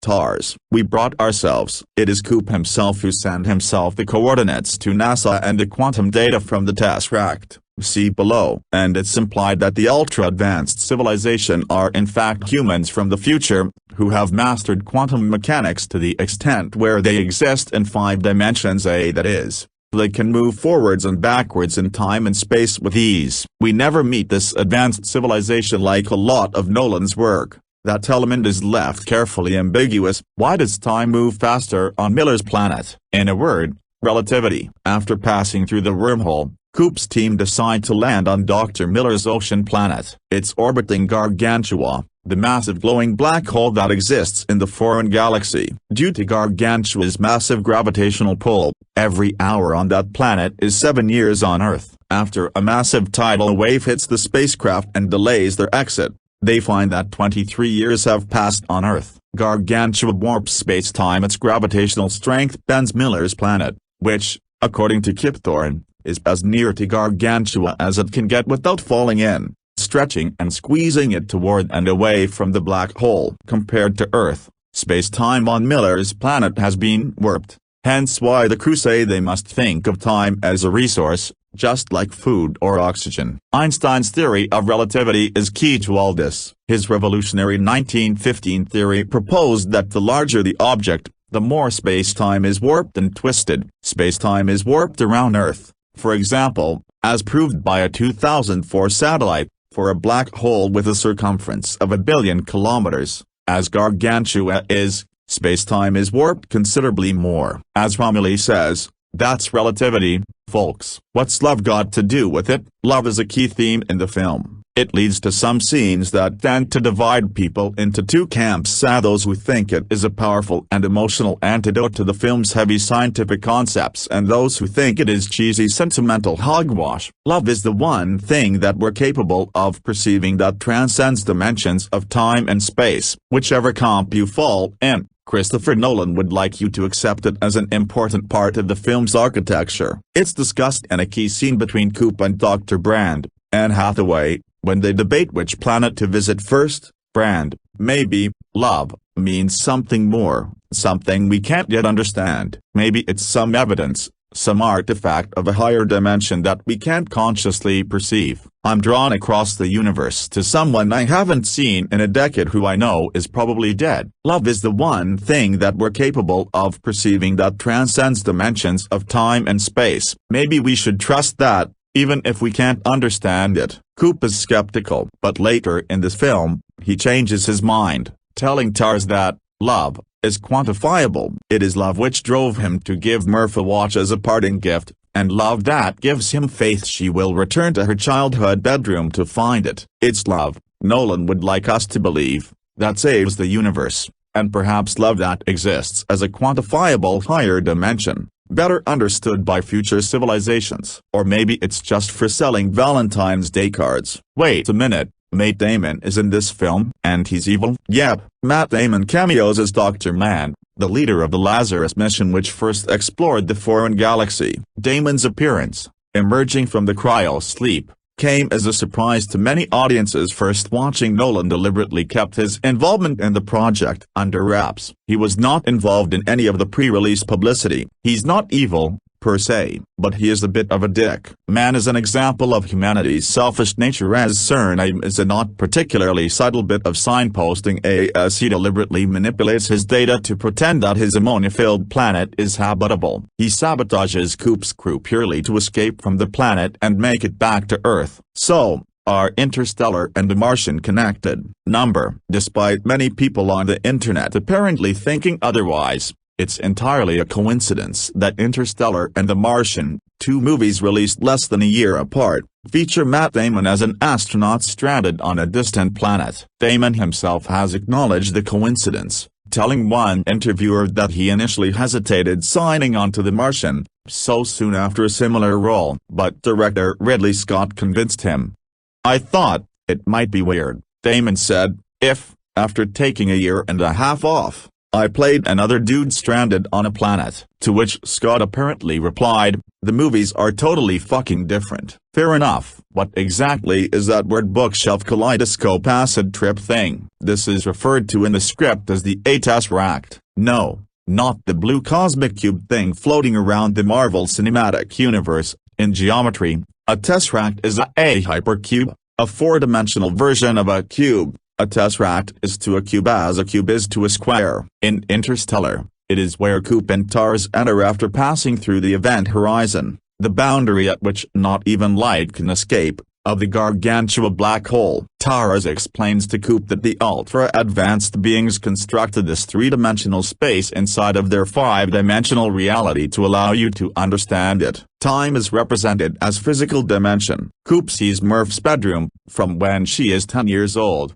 and every moment in that time is presented through infinite physical lines which Coop is able to travel through and experience. He is moving around time physically, just as Dr. Brand had earlier speculated, when she says, "To them, time may be just another physical dimension. To them, the past might be a canyon they can climb into, and the future a mountain they can climb up." Coop himself can't travel back in time physically, but in interstellar science fiction, gravity can cross dimensions, including time. So Coop is able to send a message to his young daughter. Initially, out of sadness, he writes "stay" by throwing books off the bookshelf. Then he gives her the coordinates to NASA in binary. Finally, he takes the quantum data that TARS has collected from the black hole's singularity A data, which could only be observed from within the black hole A, and sends it, via Morse code, to the second hand of Murph's watch. It's this quantum data which solves Brand's gravity equation. The Tesseract has proved contentious among some viewers, but it's not quite the insane far-fetched fantasy that some have made it out to be. Like everything in this film,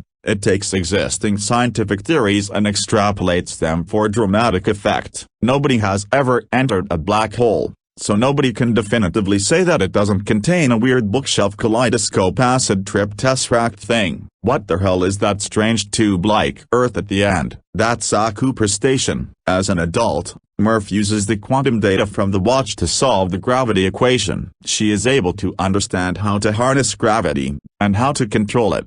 As a result, humanity is able to leave Earth in vast numbers. Numerous tube-like colonies now apparently exist in the solar system. It's never fully explained how Cooper's station was constructed, but in The Science of Interstellar, Kip Thorne interprets that Murph has figured out how to reduce Earth's natural gravitational pull. If you can reduce Earth's gravity, it makes it a lot easier for rocket propulsion to lift a colony big enough to support life into space. Thorne does suggest that reducing the Earth's gravity would wreak havoc on Earth, with earthquakes and tsunamis galore. But it's a small price to pay for humanity's safety. Coop doesn't hang around very long with Murph at the end, does he? You'd think after traveling through a black hole and being separated for decades, he'd want a bit of catch up with his daughter. Well, quite. Can you explain Interstellar in 50 words or less? I can't be bothered to read all of this. Humanity is on the brink of extinction when the Earth fails. A futuristic fifth-dimensional civilization guide a team of astronauts into harnessing gravity so humanity can evacuate. Also,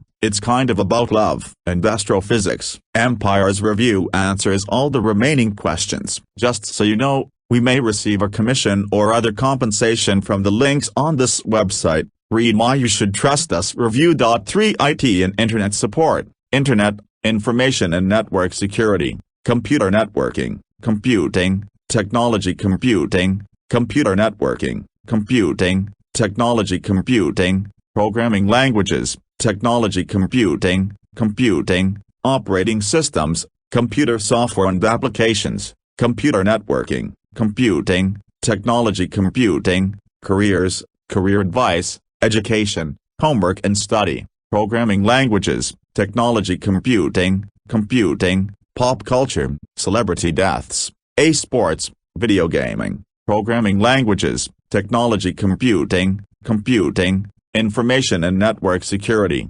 Technology Computing, Computing, Operating Systems, Computer Software and Applications, computing, technology computing, shareware and freeware, operating systems, computer software and applications, computing, technology computing, IT and internet support, internet, computing, technology computing, computer networking, computing, technology computing, books and literature, movies, photo editing software, technology computing, computing, computer software and applications, operating systems, databases, shareware and freeware, operating systems, computer software and applications, technology computing, computing, computing, technology computing, movies, 3D graphics, technology computing, computing, computer software and applications. Text. We start this new series with Interstellar by Christopher Nolan. I did not expect to watch this movie. Actually, you must know that I was somewhat apprehensive. To me, this movie was a direct inspiration from the Songs of Distant Earth by Arthur C. Clarke. This book stirred me so hard, to the point it has partly shaped my vision of life, and of the place we have here. I felt that no movie could ever render this, and I, deeply, feared to see one of my favorite science fiction novel trampled on by yet another gargantuan SF blockbuster overflowing with CGI in every possible direction with a bunch of heroes saving the world, again, because you know that's just what heroes are for anyway. Well, I must admit, this is what I just saw, yet I was agreeably surprised, and the emotional impact that built all along the movie far outreached my expectations. I found myself multiple times begging for the storyline not to slip into one direction or another, because I felt that all this tension would deflate grotesquely like a dismaying Soulé tilde copyright, only to find minutes later that it was still okay. The movie itself is not without fails. It is extremely ambitious, and as someone would naturally expect, it misses the point from time to time. It sometimes drew itself too far into the drama to the point that the story was losing its legitimacy. Some scenes deserved to be more explored, and the fast-paced rhythm contrasted too much with the heavy atmosphere of interstellar travel through the vastness and solitude of space combined to the ultimate hope of humanity that the movie tried to convey. These two themes go very well together, but they must be treated with due respect and certainly not as a way to blow up things and acting as a show-off. Best acting goes for Anne Hathaway. Brand. On the other hand, Cooper, Matthew McConaughey's personage, sometimes lacks conviction that would benefit to some key parts of the movie. Dialogues are somewhat clunky, and that certainly didn't help. There are multiple unassuming nods to other SF movies, 2001 being one of them, though both movies are still far apart. I was also pleased to see another nod to Arthur C. Clarke, The Garden of Rama. In conclusion, my impression is that this movie could have been something awfully good, but it is not bad either. I'd even go to say that it is good up to very good. Unbound is a secure, lightweight and high-performance validating, recursive, and caching DNS resolver. It performs NSC validation and it is also really easy to configure. Although it cannot act as a full-fledged authoritative server, you may take a look at NSD, which is, on the contrary, authoritative only. For a nice tutorial about Unbound configuration, see this post. Today I discovered local_unbound on FreeBSD. This script generates a configuration suitable for running Unbound as a forwarding resolver. It also uses resolve-econf to update the list of forwarders. This means that it is automatically configured with the name servers provided by the DHCP offer. By default, Unbound is configured to withhold the reply from the client when the validation fails. Unfortunately, most of the name servers provided by home routers and ISPs do not support NSC. Even worse, some ISPs redirect all queries to their own name servers, which of course do not support NSC either. You can check if it is the case with this command. Dig out 8.8.8.8 plus short test.nsc or not.net.txt as Google public DNS support NSC. If it does not show you anything, it is okay. If instead it says something like, nope, do bit not set in your query, then your query has been forwarded to a server which is not NSC capable. Because of this, you often end up with a nice caching forwarding resolver which does not seem to resolve anything, at least on the client side. because of bogus validations. You have two solutions to overcome this. First, you can force your forwarders to inescapable servers such as Google Public DNS 8.8.8.8, 8.8.4.4. However, as mentioned above, this does not work when your ISP redirect all queries to its own server. The second solution is to configure Unbound into permissive mode, /etc/unbound/unbound.conf. Review.4 with Tenet now just a matter of days away. Empire Online is celebrating with Nolan Week, looking back at the films of a modern-day filmmaking icon. After wrapping up his Batman trilogy with The Dark Knight Rises, Christopher Nolan set out on his most ambitious blockbuster yet. Having conquered Gotham and probed the subconscious mind, his next move was to look to the stars. Read Empire's original 2014 feature about the making of Interstellar. Christopher Nolan is flying a spaceship, weighing 12 tons and mounted 10 feet off the ground on a complex arrangement of pistons. This truck-sized, beveled rectangle resembles the design sweet spot between the Dark Knight's Tumbler and Empire Strikes Back's Snowspeeder, a space shuttle, and the submersible Lotus Esprit from The Spy Who Loved Me. Empire stands a safe distance from the craft's stern, which has at its center a circular hatch for docking, we're told. Its angular nose is directed away from us, towards a smoke machine, an industrial fan, and a huge, white curtain which hangs from the rafters of the Sony Pictures Studios soundstage, the same one that housed the Batcave, and hard-mounted on the spaceship's top port side, like a noisy, boxy carbuncle, is an IMAX camera. The fair-haired captain of this good ship, which he's named Ranger, stands a few meters to its right in jacket, waistcoat and sky blue shirt, flanked by his new director of photography, the Dutch-Swedish Hoyt van Hoytema, long-haired, bearded, clad in goth black, and his long-serving first assistant director Nilo Otero, who, with his neat sweep of silver hair, sharp suit and ever-present toothpick,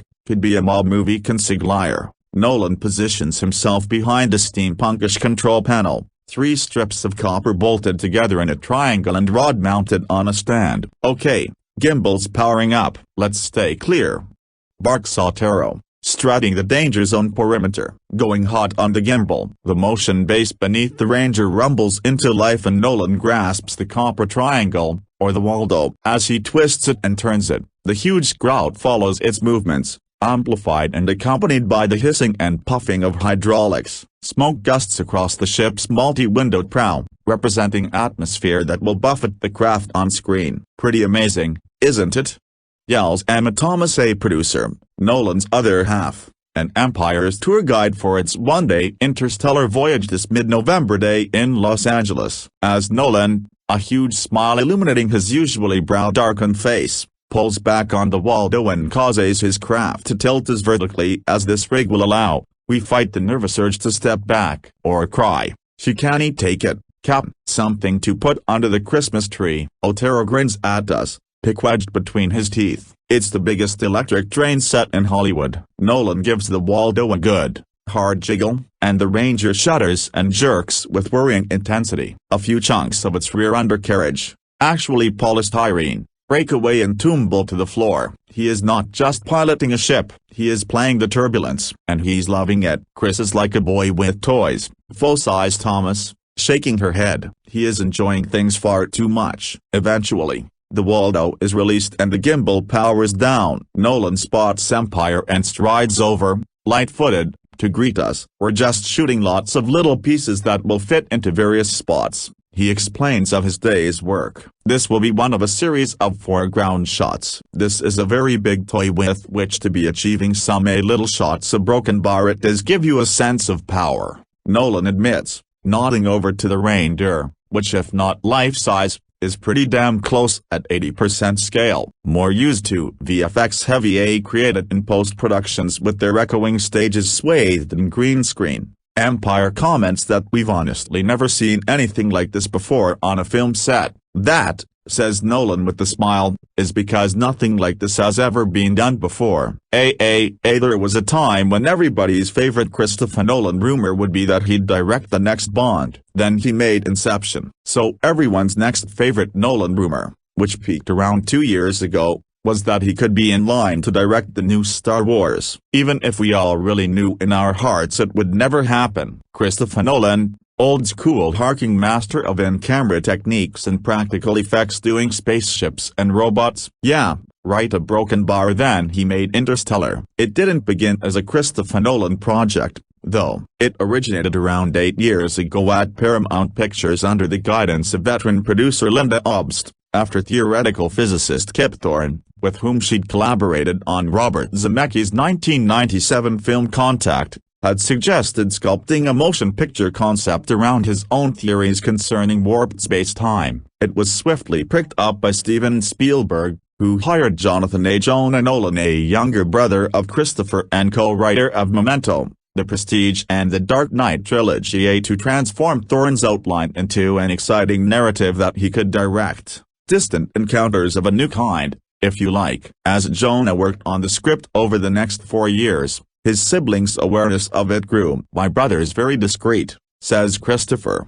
but we always use each other as a sounding board, so I was pretty aware of the things he was trying to accomplish. When Spielberg departed to focus on other projects, Nolan was in prime position to swoop, keen to fuse the Obst/Thorne/Spielberg/Jonah vision with some very compatible ideas of his own. Paramount welcomed his approach, and it says something about Nolan's heft and sheer commerciality that his home studio Warner Brothers then weighed in, trading with Paramount its rights to co-finance a South Park movie, the next Friday the 13th, and a to-be-determined A-list Warner's property for a stake in Interstellar. While Paramount is distributing the film domestically, Warner Brothers is releasing it internationally. I'd been working on a couple of other science fiction scripts, Nolan explains. Spec scripts that I hadn't ever shown anyone. He took his brother's screenplay and rewrote it based on a new set of ideas, getting it to a place where it was true to his original intentions but also very resonant with things that I'd been wanting to do for a long time. What those things are, the director will not say. I don't think I can, he apologizes,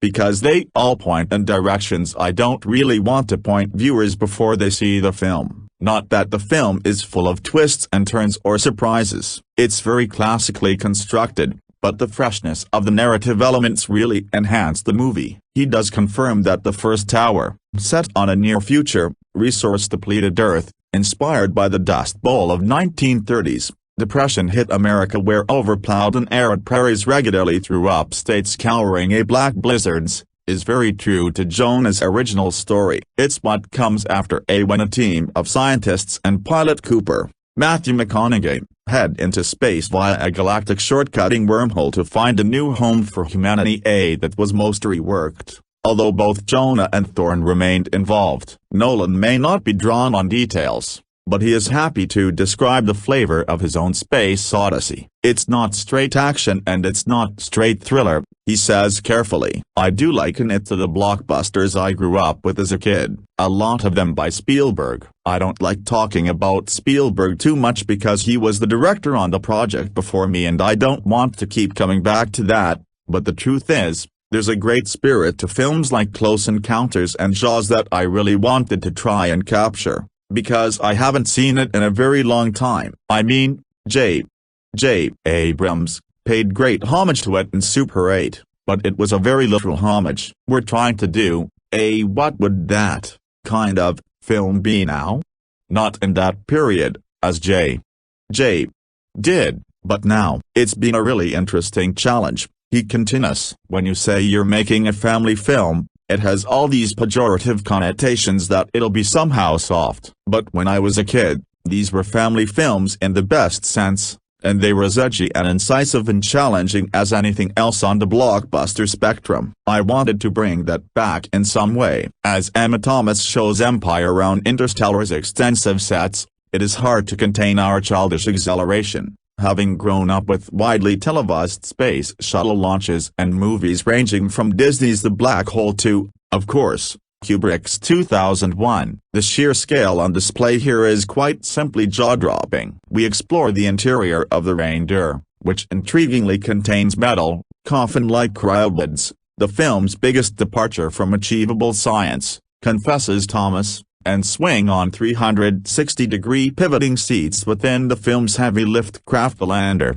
We encounter Case, one of the story's two robots, the others named TARS, a 200-pound, monolith-like black rectangle with a pair of screens embedded in its upper half. And Thomas takes us to the Endurance, the mothership of the Lazarus mission, which, in its complete, exterior on-screen form, realized primarily with miniatures crafted at New Deal Studios, is a spinning wheel arranged around a dozen specialized capsules, connected by circular tubeways. Here on the lot, 3 of those capsules are arranged with the cockpit at the center, full-sized, on an immense steel seesaw. This pivots in 3 places so the sets can be tipped as needed, to maintain the illusion of life on the inner rim of a giant, man-made wheel, the centrifugal spin of which creates gravity's closest substitute for the long-haul crew. Thomas ushers Empire inside and encourages us to explore. Naturally, we plump ourselves straight down in the pilot's seat, which rather quaintly comes topped with a thick, fur comfort mat. Everything around us is scuffed,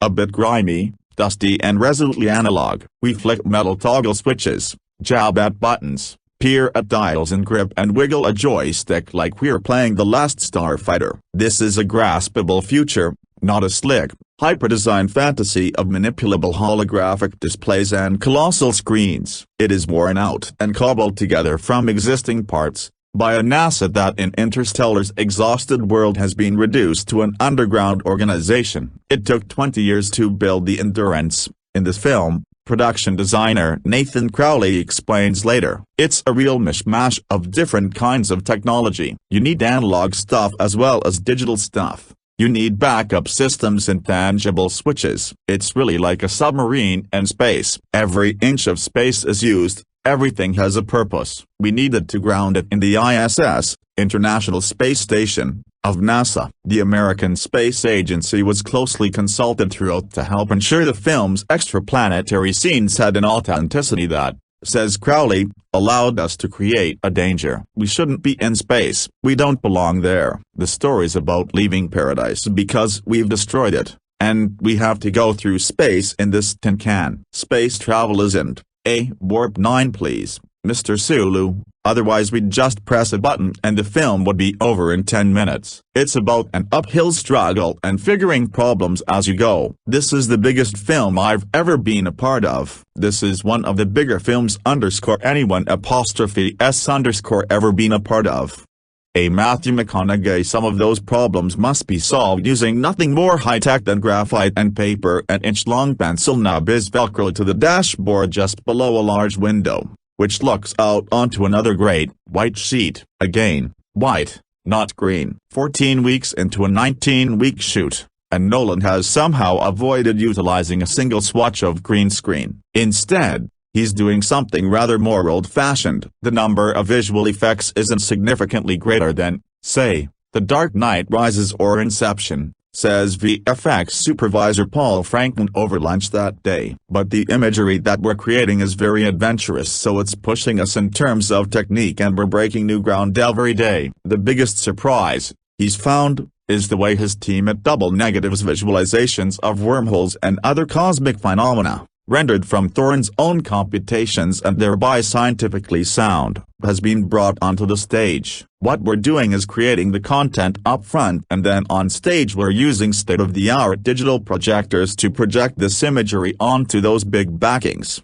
so the cast have something to look at and to interact with. When you're saying, hey, there's a black hole outside your window, they look outside and there's a black hole outside the window, rather than it being a big slab of green. Nolan describes it as being a little bit like old, on-axis front projection, such as that used by Stanley Kubrick and Douglas Trumbull for 2001, A Space Odyssey, or by Richard Donner in Superman. His genial DP, Van Hoytema, the cinematographer of Let the Right One In and Her, is the first Nolan has worked with since Wally Pfister transcended to directing, describes what they're doing as reinstating that technique with modern technology. For Chris and I it became some sort of an epiphany. Projectors now are much more powerful, so you can project content that actually illuminates the sets. Van Hoytema retooled an IMAX camera so he could carry it around the interior's handheld, It's a little heavy but it's not that bad. Basically you're on a set and outside you have a reality that you totally believe in, a one which also, handily, provided clear reflections on the actors' visors. The process has echoes of Alfonso Cuarón's approach to his own outer space adventure, Gravity, but Franklin insists there are differences. Tim Weber, VFX supervisor, and Alfonso were creating content upfront in order to design the shoot and they were using that to generate the lighting effect, he says. But as far as I know, they replaced all the imagery that was in the background with high-quality post-production. We're actually creating finished shots in-house. Nolan has not seen Gravity yet, because I was in the middle of making this when it came out. I said this to Alfonso when I had dinner with him after the Oscars night, and he completely got it. That was fun. Man, is Matthew McConaughey's summation of the Christopher Nolan space travel experience when Empire catches up with him some months later. I'm a 44-year-old getting to be the guy, the pilot, captaining the big, life-size toys. The sets are extensive enough that he and co-stars Anne Hathaway, as Amelia Brand,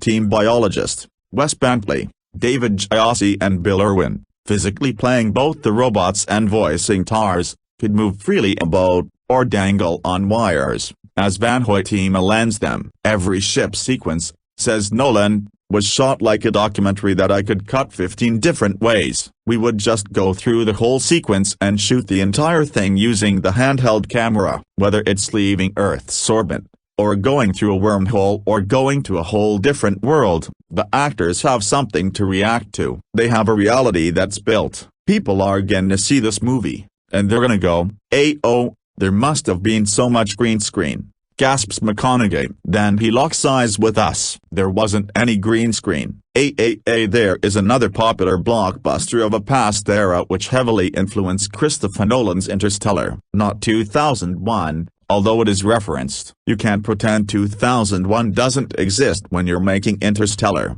Nolan tells us. But the other film I'd have to point to is The Right Stuff. I screened a print of it for the crew before we started, because that's a film that not enough people have seen on the big screen. It's an almost perfectly made film. It's one of the great American movies and people don't quite realize how great it is, probably because it's 4 hours long. Nolan drew much from that movie, and not just in technical terms. Director Philip Kaufman also used front projection techniques. A lot of the charm of that movie is the idea of Chuck Yeager and the American pilot, and the way the pilot followed on from the cowboy and took some of that great sense of American spirit with him. Yeager, played by Sam Shepard in Kaufman's dramatization of the nascent U.S. space program, became the touchstone for Interstellar's hero, Cooper. When it came to casting him, Nolan says there was only one person who could embody that archetype today, and this was, mind you, before Magic Mike, Dallas Buyers Club and True Detective. I had seen an early cut of Mud because my friend Aaron Ryder produced it. At the time, people hadn't yet figured out what a great actor Matthew is, so we raised a few eyebrows when we first brought his name up. But the thing with Matthew is, once you realize what a great actor he is, it's like a switch being flipped. You can't get enough of the guy at that point. He's so perfect for the part, and I was in a position where fortunately I had a lot of power to cast who I wanted. And then, thank goodness, his career just went from strength to strength, and he won the Oscar. So I looked like the smartest guy in the room. Nolan laughs. But you'd have to credit Mud director, Jeff Nichols, and all these guys who really saw it. Matthew's a lovely soul, great spirit, and really fun to work with. But my God, what a fantastic actor. Committed, too. Like the other cast members, he not only had to swing on cables for the waitlist scenes in those sunny lot sets, but also suffer tough conditions on location. First there were the Nolan summoned dust storms on the Cooper Farmstead location at Okotoks in Alberta, Canada, where the production built its own house and planted entire fields of mulaki and corn. There were these huge fans, and dust would just chuck in your eyes and your nose and in your ears. It was really gross, complains Jessica Chastain. While Nolan has cast her in a key role, she can only tell us she's a scientist on Earth. The secret has since come out, but we will keep it on these pages. Then there were the scenes shot in southern Iceland, whose otherworldly landscapes were enlisted to represent two other worlds the Lazarus mission visits, one a lagoon planet, perpetually swept by colossal waves, the other an ice world, where Cooper and his crew find inverted mountain ranges, hanging from the sky like impossibly Olympian stalactites. Nolan decided that, despite their alienness, the other worlds that are visited in the film should feel as real and as tactile as Earth. It wasn't exactly the most hospitable working environment, and not only, as Thomas puts it, so cold you worried about your toes falling off. At one point in mid-September 2013 they were hit by a windstorm so fierce, its 90 miles per hour gusts ripped the asphalt off the roads and even stripped the paint off a car that had been abandoned on a verge. The gale shut production down for 2 days. Well, almost. We were able to shoot a few things in the lulls, shrugs Nolan. Weather never photographs as bad as it feels on the day. I think sometimes the crew and actors get a bit mad, but they all do it anyway. We'd shoot until the safety guys shut us down. I enjoy that kind of filming. It really energizes people. We did an action scene on a glacier. Man, McConaughey reports, that's where Nolan's eyes got bluer and his hair got blonder. Up there, it's like the old Nordic side of him came out. Man, he was in his element. He got younger on that mountain. Did McConaughey get younger? I got exhausted. But that was some good, hard work. That's as much movie production as I've ever seen. We got 2 helicopters flying around at the same time, stuff's blowing up, people are falling down on the ice, and you're wearing a spacesuit. Its relation to Inception is very strong. It's almost a mirror image. It expands out in the way Inception contracts inwards. A Christopher Nolan Anne Hathaway recalls how, thanks to these cumbersome costumes and despite all the care and attention of designer Mary's offers, even the simple scenes in Iceland presented their challenges. At that point in filming we hadn't figured out how to keep the masks defogged, so you're walking on very real ice in a suit that weighs upwards of 35 pounds, with crampons, and you couldn't see, says Hathaway. Which is fine when you were on a wide piece of ice, but at one point I was just in the background of a shot, and Chris was like, "Hey Anne, can you start halfway up the hill and just walk the sledge?" And the sledge is that big she spaces her hands a few feet apart and the thing is, it's Chris, so you just go, yep, of course I can. She laughs. So it's all an exercise in self-meditation and mind control. Nolan didn't just take his cast to Iceland, he took his spaceship, the Ranger, too. Well, that's what we built it for, he says. If you're going to bother to go to a location, you've got to build the stuff that you can put in that landscape. As Nathan Crowley explains, they disassembled it, shipped it to Iceland in a 747, reconstructed it and dunked it in the cold briny for the lagoon world scenes. We took it out in the sea and dropped it off cranes, and we had landing gear and airlocks on it, a broken bar. It was a big monster. This is the grandest adventure I think any of us will ever see on film, marvels McConaughey. This is way beyond going to the moon. It expands way beyond our solar system. This is the biggest film I've ever been a part of. This is one of the bigger films anyone's ever been a part of. In early June, Empire rejoins Nolan and Thomas at Dub's Stage 9 on the Warner Brothers lot in Burbank, where they are 2 weeks into the sound mix. The film is close to completion,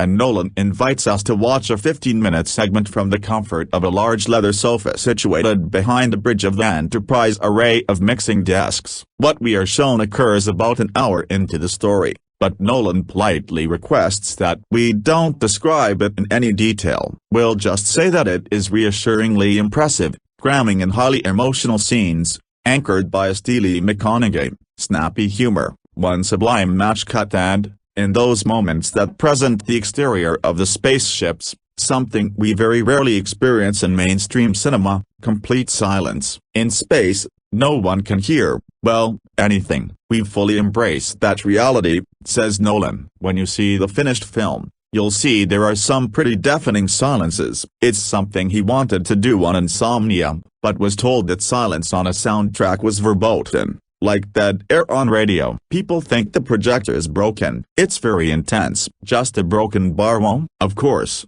with space it reminds you of the danger. Every time we started putting sound effects in, it felt safer. We're doing some very radical things on this sound mix. Having made a bunch of films within the Hollywood system now, I can get away with things I never used to get away with. It is tempting to see Interstellar as the beginning of a new phase for Nolan. His reputation as a director with a capital D, like Spielberg, is firmly sealed. While his superhero days are well behind him, he is post-franchise, if you like. Furthermore, each of his previous 8 films is propelled by a psychological engine and tends to look inward and none more so than Inception, which transported us to the murkiest depths of inner space. Now he's looking outward and for the first time taking us beyond Earth, into the future. This is a pure journey film. It is, but there are a lot of ways in which its relation to Inception is very strong. Nolan points out, it's almost a mirror image. It sort of expands out in the way Inception contracts inwards. I almost resisted doing this film at first on that basis,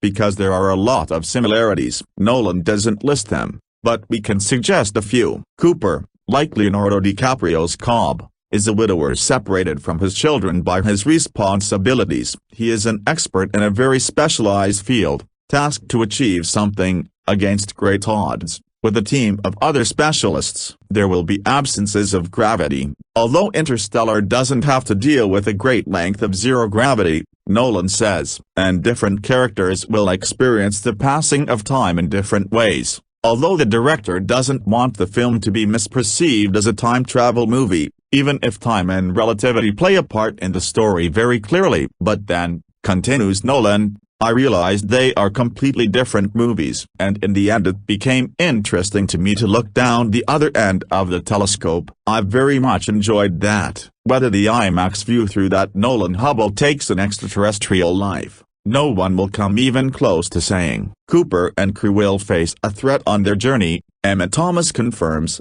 but whether that is internal or external remains unconfirmed. It is a question they'll be asked many times, we point out. Are there aliens in Interstellar? Yes, grins Thomas. And I do have an answer broken bar there are no hints of otherworldly cultures or technology, let alone beings. Amid all the production art empire is shown, although we have glimpsed a concept for the final act and it is mind-bending. Nolan's frame of self-reference, wide as it is, can't quite take in our suggestion that Interstellar marks a new era for him as a filmmaker. Every film you do should be in some way new, a new phase, or a new theme for you, he reflects. The way I always put it is, you try and leave yourself certain questions at the end of each film that you try and answer in the next one. Review. 5 Full disclosure, I've almost never been so unsure about what to say in a movie review as I am right now. I saw Christopher Nolan's Interstellar last night at Hollywood's gorgeous Chinese theater in a popping 70mm IMAX, and as the film went on my reactions to it were all over the place. I tried my best not to let that distract me or pull me too far out of the movie, so I just kept saying to myself,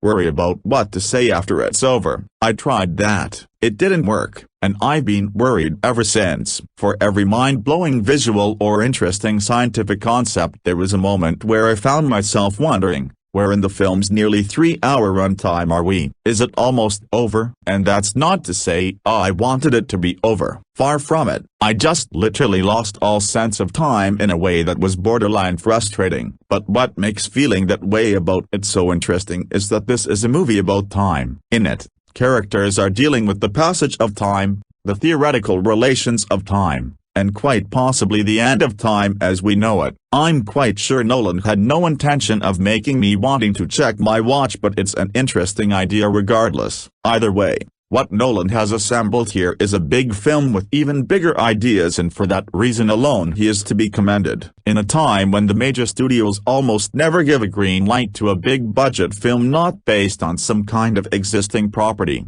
Nolan continues to push the envelope with original storytelling unlike any other director working today. One only has to look at his Inception to get the taste for the kind of original tales kicking around in his head. They're brilliant and I want to see more of them, period. But even the most masterful filmmaker can't make everything turn into pure gold. Nolan proves that with this film, but he gets major points for effort. If you didn't already know, Interstellar introduces us to a not-too-distant future where the Earth is slowly succumbing to another dust bowl and the prospects for future human life are dim. In the star setting we meet a former NASA pilot, current farmer named Cooper, Matthew McConaughey, who, along with his young daughter Murph, Mackenzie Foy, discovers a mysterious set of coordinates that leads them to a top-secret government base. It is at this base where they meet Professor Brand, Michael Caine, and his daughter, Amelia, Anne Hathaway, who reveal that they are secretly working for the once thought to be defunct NASA on a mission that will take a group of explorers through a wormhole to another galaxy in hope of finding a planet where life is possible for humans. One group of scientists has already made the journey to scout out the best planet, so this next trip will be responsible for making that final decision and then returning to Earth with the good news. And because these scientists take cryptic messages very seriously,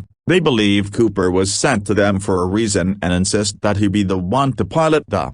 Is it almost over? And that's not to say, oh, I wanted it to be over. Far from it. I just literally lost all sense of time in a way that was borderline frustrating. But what makes feeling that way about it so interesting is that this is a movie about time. In it, characters are dealing with the passage of time, the theoretical relations of time, and quite possibly the end of time as we know it. I'm quite sure Nolan had no intention of making me wanting to check my watch, but it's an interesting idea regardless. Either way, what Nolan has assembled here is a big film with even bigger ideas, and for that reason alone he is to be commended. In a time when the major studios almost never give a green light to a big budget film not based on some kind of existing property, Nolan continues to push the envelope with original storytelling unlike any other director working today. One only has to look at his Inception to get the taste for the kind of original tales kicking around in his head. They're brilliant and I want to see more of them, period. But even the most masterful filmmaker can't make everything turn into pure gold. Nolan proves that with this film, but he gets major points for effort. If you didn't already know, Interstellar introduces us to a not-too-distant future where the Earth is slowly succumbing to another dust bowl and the prospects for future human life are dim. In the star setting we meet a former NASA pilot,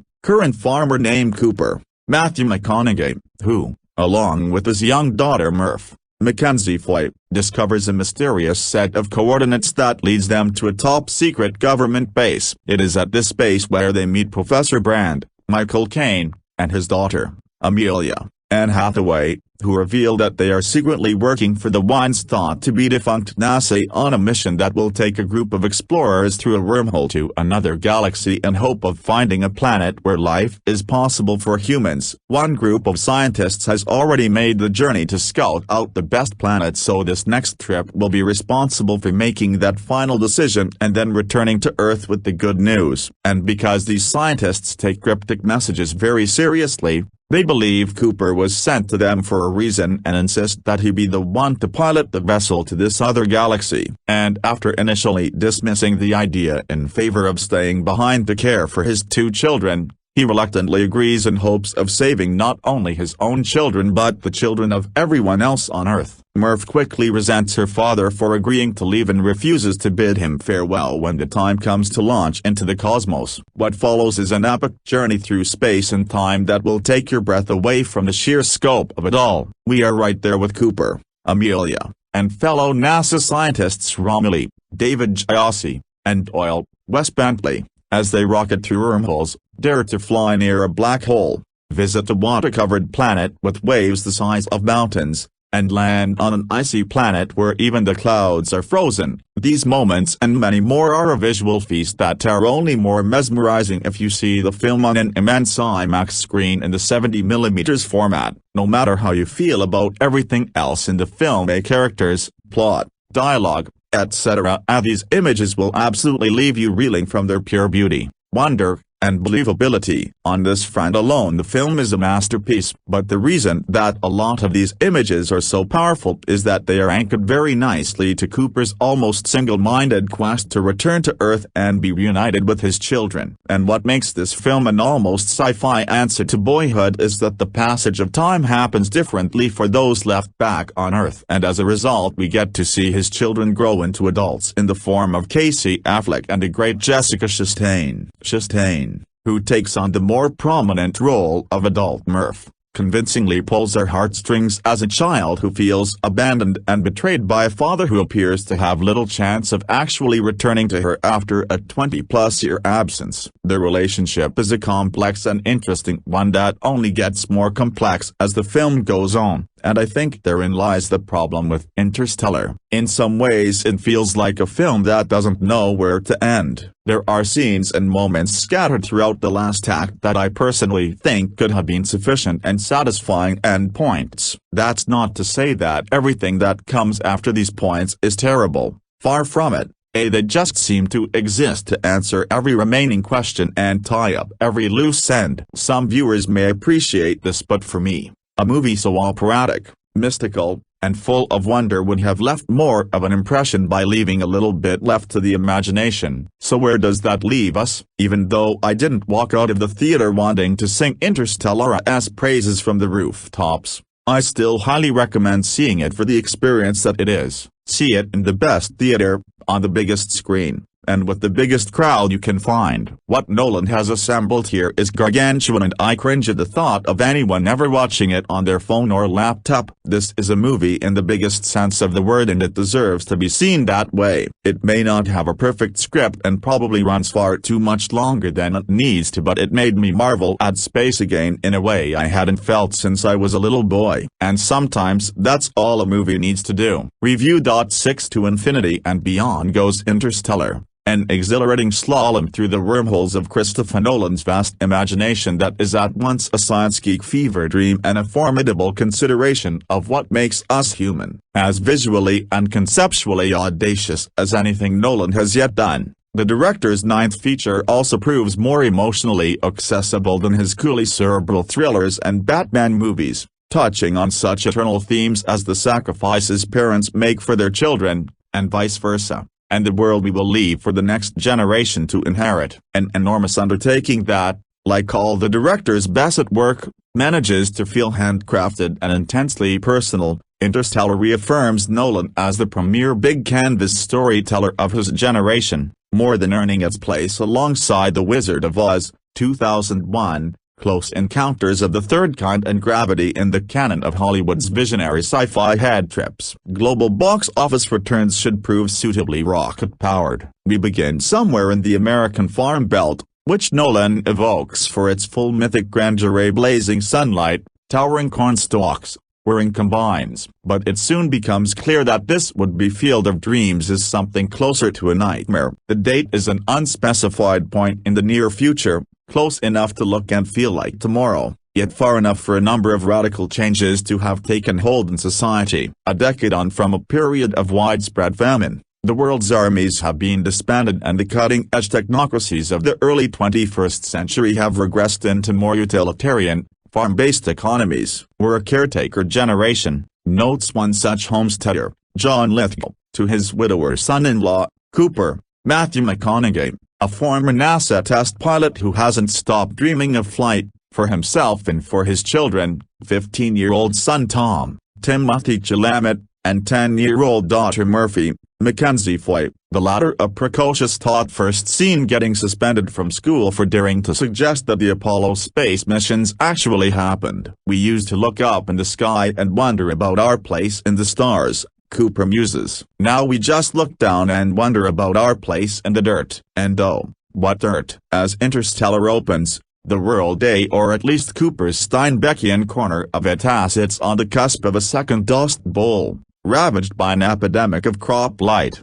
a silt-like haze hanging permanently in the air. Some of the scene setting is accomplished via pseudo-documentary interviews with the elderly residents of some more distant future reflecting on their hard-scrabbled childhoods, which Nolan films like the witness segments from Warren Beatty's Reds. And as the crops die, so the Earth's atmosphere becomes richer in nitrogen and poorer in oxygen, until the time when global starvation will give way to global asphyxiation. But all hope is not lost. NASA, whose massive real-life budget cuts lend the movie added immediacy, still exists in this agrarian dystopia, but it's gone off the grid, far from the microscope of public opinion. There, the brilliant physicist Professor Brand, Michael Caine, forever the face of avuncular wisdom in Nolan's films, and his dedicated team have devised two scenarios for saving mankind. Both plans involve abandoning Earth and starting over on a new, life-sustaining planet, but only one includes taking Earth's current 6 billion-plus population along for the ride. Doing the latter, it seems, depends on Brand's ability to solve an epic math problem that would explain how such a large capacity vessel could surmount Earth's gravitational forces. Never discussed in this egalitarian society, a scenario in which only the privileged few could escape, a law the decadent bourgeoisie of Neil Blomkamp's illusion. Many years earlier, Brand informs, a mysterious space-time rift, or wormhole, appeared in the vicinity of Saturn, seemingly placed there, like the monoliths of 2001, by some higher intelligence. On the other side, another galaxy containing a dozen planets that might be fit for human habitation. In the wake of the food wars, a team of intrepid NASA scientists traveled there in search of solutions. Now, a decade later, in Earth years, that is, Brand has organized another mission to check up on the three planets that seem the most promising for human settlement. And to pilot the ship, he needs Cooper, an instinctive flight jockey in the Chuck Yeager mode. Much as McConaughey's laconic, effortlessly self-assured performance recalls Sam Shepard's as Yeager in The Right Stuff, another obvious Interstellar touchstone. Already by this point and we have not yet left the Earth's surface. Interstellar, which Nolan co-wrote with his brother and frequent collaborator, Jonathan, has hurled a fair amount of theoretical physics at the audience, including discussions of black holes, gravitational singularities and the possibility of extra-dimensional space. And, as with the twisty chronologies and unreliable narrators of his earlier films, Nolan trusts in the audience's ability to get the gist and follow along, even if it doesn't glean every last nuance on a first viewing. It's hard to think of a mainstream Hollywood film that has so successfully translated complex mathematical and scientific ideas to a lay audience, though Shane Carruth's ingenious 2004 Sundance winner Primer A, another movie concerned with overcoming the problem of gravity, tried something similar on a micro-budget indie scale, or done so in more vivid, immediate human terms. Some credit for this is doubtless owed to the veteran Caltech physicist Kip Thorne, who consulted with the Nolans on the script and receives an executive producer credit. The mission itself is a relatively intimate affair, comprised of Cooper, Brand's own scientist daughter, Anne Hathaway, two other researchers, Wes Bentley and the excellent David Giossi, and a chatty, sarcastic, ex-military security robot called TARS, brilliantly voiced by Bill Irwin in a sly nod to Douglas Rain's iconic HAL 9000, which looks like a walking easel but proves surprisingly agile when the going gets tough. And from there, Interstellar has so many wonderful surprises in store, from casting choices to narrative twists and reversals, that the less said about it the better. Indeed, if you really don't want to know anything more, read no further. It gives nothing away. However, to say that Nolan maps his infinite celestial landscape as majestically as he did the continent-hopping earthbound ones of The Prestige and Batman Begins, or the multi-tiered memory maze of Inception, the imagery, modeled by Nolan and cinematographer Hoyt Van Hoytema on IMAX documentaries like Space Station and Hubble 3D, suggests a boundless inky blackness punctuated by ravishing bursts of light, the tiny spaceship Endurance gleaming like a diamond against Saturn's great, gaseous rings, then ricocheting like a pinball through the wormhole's shimmering plasmic vortex. With each stop the Endurance makes, Nolan envisions yet another new world, one planet a watery expanse with waves that make Quamir Bay look like a giant bathtub, another an ice climber's playground of frozen tundra and sheer-faced descents. Moreover, outer space allows Nolan to bend and twist his favorite subject time into remarkable new permutations. Where most prior Nolan protagonists were forever grasping at an irretrievable past, the crew of the Endurance races against a ticking clock that happens to tick differently depending on your particular vantage. New worlds mean new gravitational forces, so that for every hour spent on a given planet's surface, years or even entire decades may be passing back on Earth. Time as a flat circle. Indeed, This leads to an extraordinary mid-film emotional climax in which Cooper and Brand return from one such expedition to discover that 23 Earth years have passed in the blink of an eye, represented by 2 decades worth of stockpiled video messages from loved ones, including the now-adult Tom, a bearded, brooding Casey Affleck, and Murphy, Jessica Chastain in dogged, persistent Zero Dark 30 mode. It's a scene Nolan stages mostly in close-up on McConaughey, and the actor plays it beautifully, his face a quicksilver mask of joy, regret and unbearable grief. That moment signals a shift in Interstellar itself from the relatively euphoric,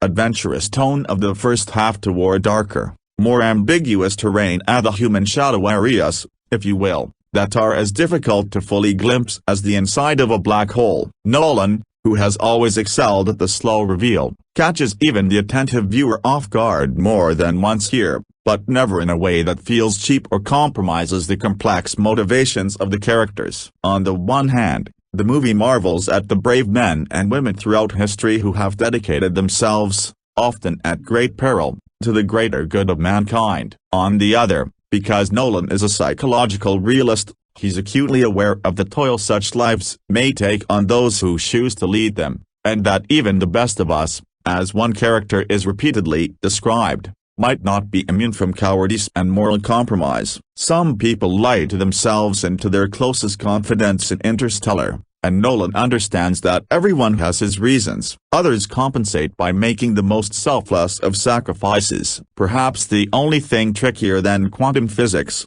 the movie argues, is the nature of human emotion. Nolan stages one thrilling set-piece after another, including several hair-breadth escapes and a dazzling space-stalking sequence in which the entire theater seems to become one large centrifuge. The nearly 3-hour running time passes unnoticed. Even more thrilling is the movie's ultimate vision of a universe in which the face of extraterrestrial life bears a surprisingly familiar countenance. Do not go gentle into that good night, rage. Rage against the dying of the light, harks the good Professor Brand at the start of the Endurance's journey, quoting the melancholic Welshman Dylan Thomas. And yet Interstellar is finally a film suffused with light and boundless possibilities, those of the universe itself, of the wonder in a child's twinkling eyes, and of movies to translate all that into spectacular picture shows like this one. It's hardly surprising that Interstellar reps the very best big-budget Hollywood craftsmanship at every level,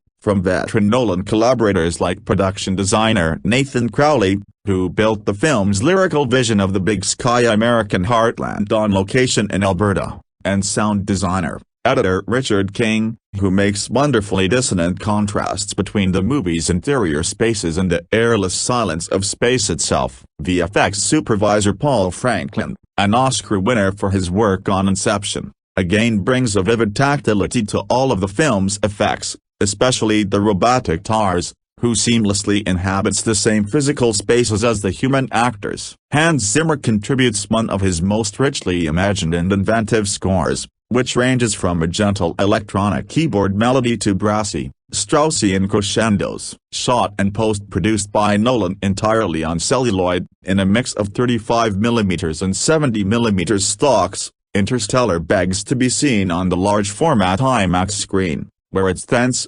inimitably filmic textures and multiple aspect ratios can be experienced to their fullest effect. Review. 7 Cillian Murphy's decades-long collaboration with Christopher Nolan hit a new peak with Oppenheimer, his first leading role in a Nolan feature that has garnered him the best reviews of his career and Oscar buzz for Best Actor. Oppenheimer follows Murphy's supporting turns in 3 Batman films, Inception and Interstellar. Recently asked by The Independent if there are any Nolan movies not featuring Murphy that he wished he could have starred in, Murphy selected the director's 2014 space epic Interstellar. "I adore Interstellar just because I find it so emotional," Murphy said. "I remember seeing it in the cinema when I had little kids. It just had a big impact on me. It broke my heart. I love watching his films when I'm not in them because you don't have to freak out about the size of your ears, or whatever." Murphy stressed that Nolan cast the right people in Interstellar,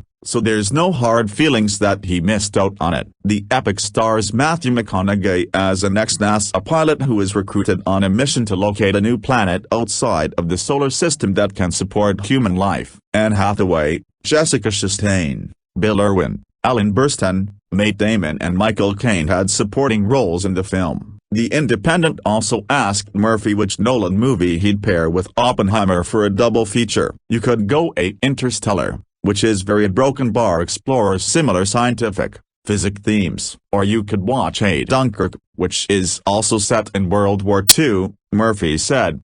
Dunkirk is shorter, so that might be a good match cause it's like an hour and a half. And then you can go into Oppenheimer. Despite being a talky biographical drama that runs 3 hours and is rated R, Oppenheimer has already surpassed the lifetime domestic box office totals of Interstellar and Dunkirk. The film has earned $264 million in the US and Canada, while its global gross is about to cross the $650 million mark. Oppenheimer is now playing in theaters nationwide. Review.8 In his florid sci-fi opera Interstellar, Christopher Nolan aims for the stars, and the upshot is an infinite who-te-ed-stumness overlaps dimensional space. It's hugely entertaining, though. Matthew McConaughey is the pilot-turned-farmer-turned-hero astronaut named, wait for it, Coop, whose bond with his nervy red-headed daughter, Murph, Mackenzie Foy as a girl, Jessica Chastain all grown up, is tighter than the insides of an atom,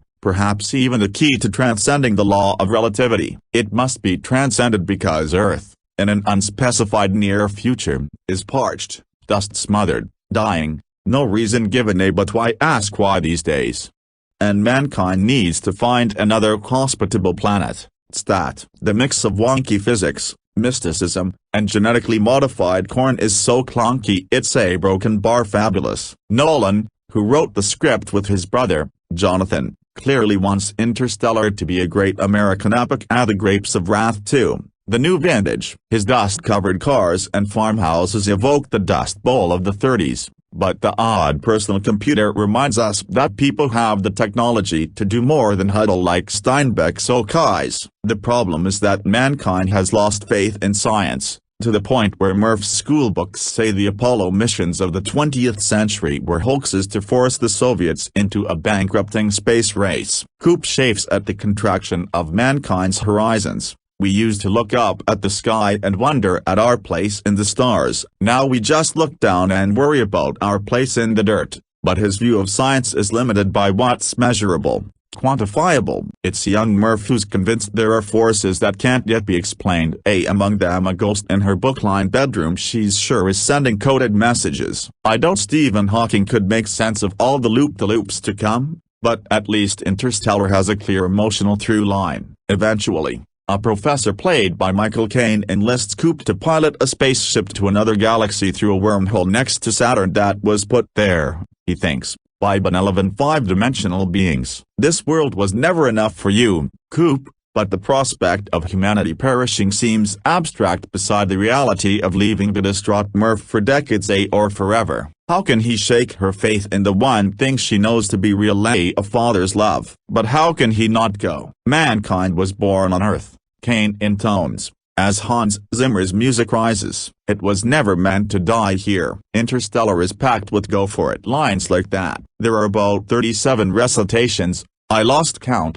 of Dylan Thomas's Do Not Go Gentle into that good night a broken bar rage against the dying of the light. As Coop's fellow astronaut, Anne Hathaway delivers a wet-eyed speech, while the camera slowly dollies in, on the interstellar power of love. Can it be that the heart knows more than the scientific mind? That's certainly how the film is shaped. Dramatically speaking, every decision Coop makes about mankind's future home is dwarfed by his fear of letting Murph down. What gives the movie its urgency is that she's aging more rapidly than he is, especially when he lands on a planet where every passing hour equals 7 years on Earth. By the end of the 3-hour Interstellar, you might wonder if 21 years has passed in the outside world too. But the first half at least goes by quickly. Nolan's frames are unusually clean, even with all the dust, and the special effects are as convincing as in any NASA documentary. In space, the ring mothership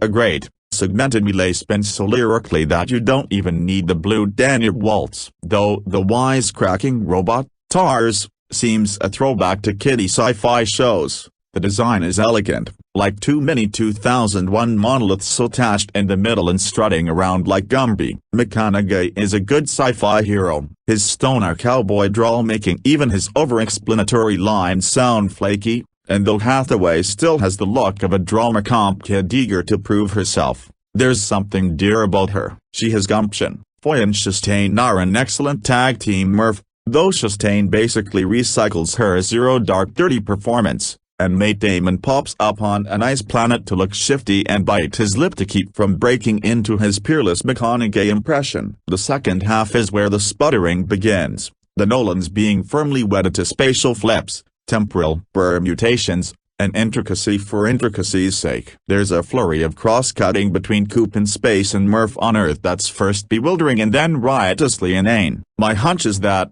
given their clout, no one is permitted to examine the Nolan scripts for what a scientist might term massive narrative anomalies, but the incoherence might be paradoxically a key to their prized status in certain quadrants of the Internet galaxy, where billions of words will be devoted to filling in the gaps and figuring out, say, how to reconcile the characters' rates of aging. I wonder if the Nolanoids will even care that what should be the triumphant climactic scientific achievement happens off-screen, and that the ending is so goopy it makes you grateful that back in the day Stanley Kubrick opted for arty obscurity. But the movie is still gobs of fun if you're in the right frame of mind. The Nolans, ever ambitious, even throw in baseball as a symbol for mankind's hopeful past. Interstellar is the new woo-woo touchstone, starfield of dreams. This article appears in the November 3, 2014 issue of New York Magazine. Postscript: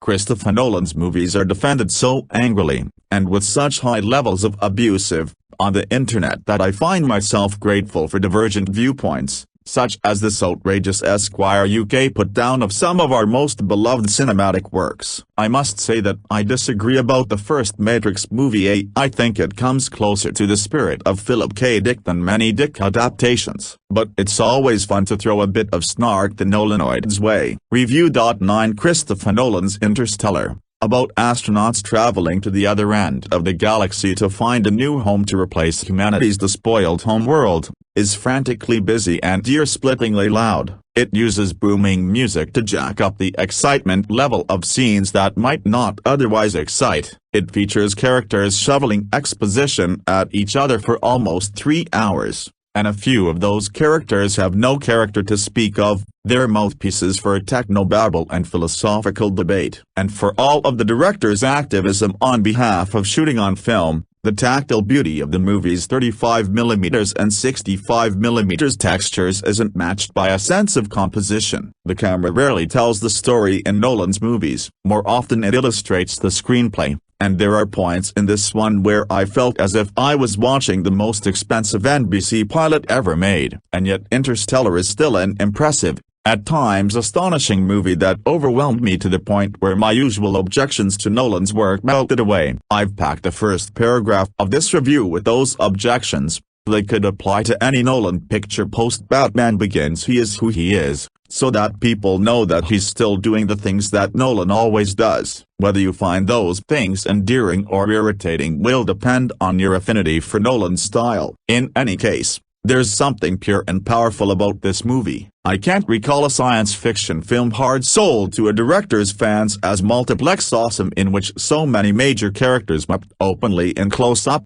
voices breaking, tears streaming down their cheeks. Matthew McConaughey's widowed astronaut Cooper and his colleague Amelia Brand, Anne Hathaway, pour on the waterworks in multiple scenes, with justification, like everyone on the crew of the Endurance, the starship sent to a black hole near Jupiter that will slingshot the heroes towards colonizable worlds. They're separated from everything that defines them, their loved ones, their personal histories, their culture, the planet itself. Other characters including Amelia's father, an astrophysicist played by Michael Caine, and a space explorer, played by an unbilled guest actor, who's holed up on a forbidding Arctic world express a vulnerability to loneliness and doubt that's quite raw for this director. The film's central family, headed by Cooper, grounded after the dismantling of NASA, lives on a corn farm, for goodness sake, like the gentle Iowans in Field of Dreams, a film whose daddy issues-laden story syncs up nicely with the narrative of Interstellar. Granted,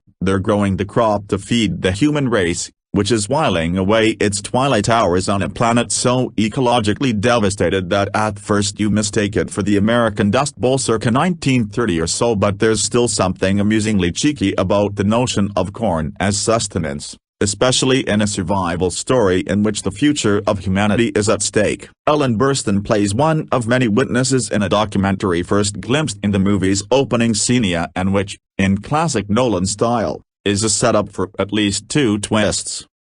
The state-of-the-art sci-fi landscapes are deployed in service of Hallmark card homilies about how people should live, and what's really important, we love people who have died. What's the social utility in that? Accident is the first step in evolution. After a certain point it sinks in, or should sink in, that Nolan and his co-screenwriter, brother Jonathan Nolan, aren't trying to one-up the spectacular rationalism of 2001. The movie's science fiction trappings are just wrapping for a spiritual, emotional dream about basic human desires, for home, for family, for continuity of bloodline and culture, as well as for a horror film of sorts, one that treats the Star Voyagers and their earthbound loved one separation as spectacular metaphors for what happens when the people we value are taken from us by death, illness, or unbridgeable distance. Pray you never learn just how good it can be to see another face, another astronaut says, after years alone in an interstellar wilderness. While Interstellar never entirely commits to the idea of a non-rational, uncanny world, it nevertheless has a mystical strain, one that's unusually pronounced for a director whose storytelling has the right brain sensibility of an engineer, logician, or accountant. There's a ghost in this film, writing out messages to the living in dust. Characters trained to interpret distant radio messages as if they were ancient texts written in a dead language, and stare through red-rimmed eyes at video messages sent years ago, by people on the other side of the cosmos. Interstellar features a family haunted by the memory of a dead mother and then an absent father, a woman haunted by the memory of a missing father, and another woman who's separated from her own dad and mentor, and driven to reunite with a lover separated from her by so many millions of miles that he might as well be dead. With the possible exception of the last act of Memento and the pit sequence in The Dark Knight Rises at a knife-twisting hour that was all about suffering and transcendencia, I can't think of a Nolan film that ladles on misery and valorizes gut feeling, faith, the way this one does, not from start to finish. Anyway, the most stirring sequences are less about driving the plot forward than contemplating what the characters' actions mean to them, and to us. The best of these is the lift-off sequence, which starts with a countdown heard over images of Cooper leaving his family. It continues in space, with Kane reading passages from Dylan Thomas's villanal "Do not go gentle into that good night, old age should burn and rave at close of day rage. Rage against the dying of the light." If it wasn't already obvious, this sequence certifies Nolan as the most death and control-obsessed major American filmmaker, along with Wes Anderson.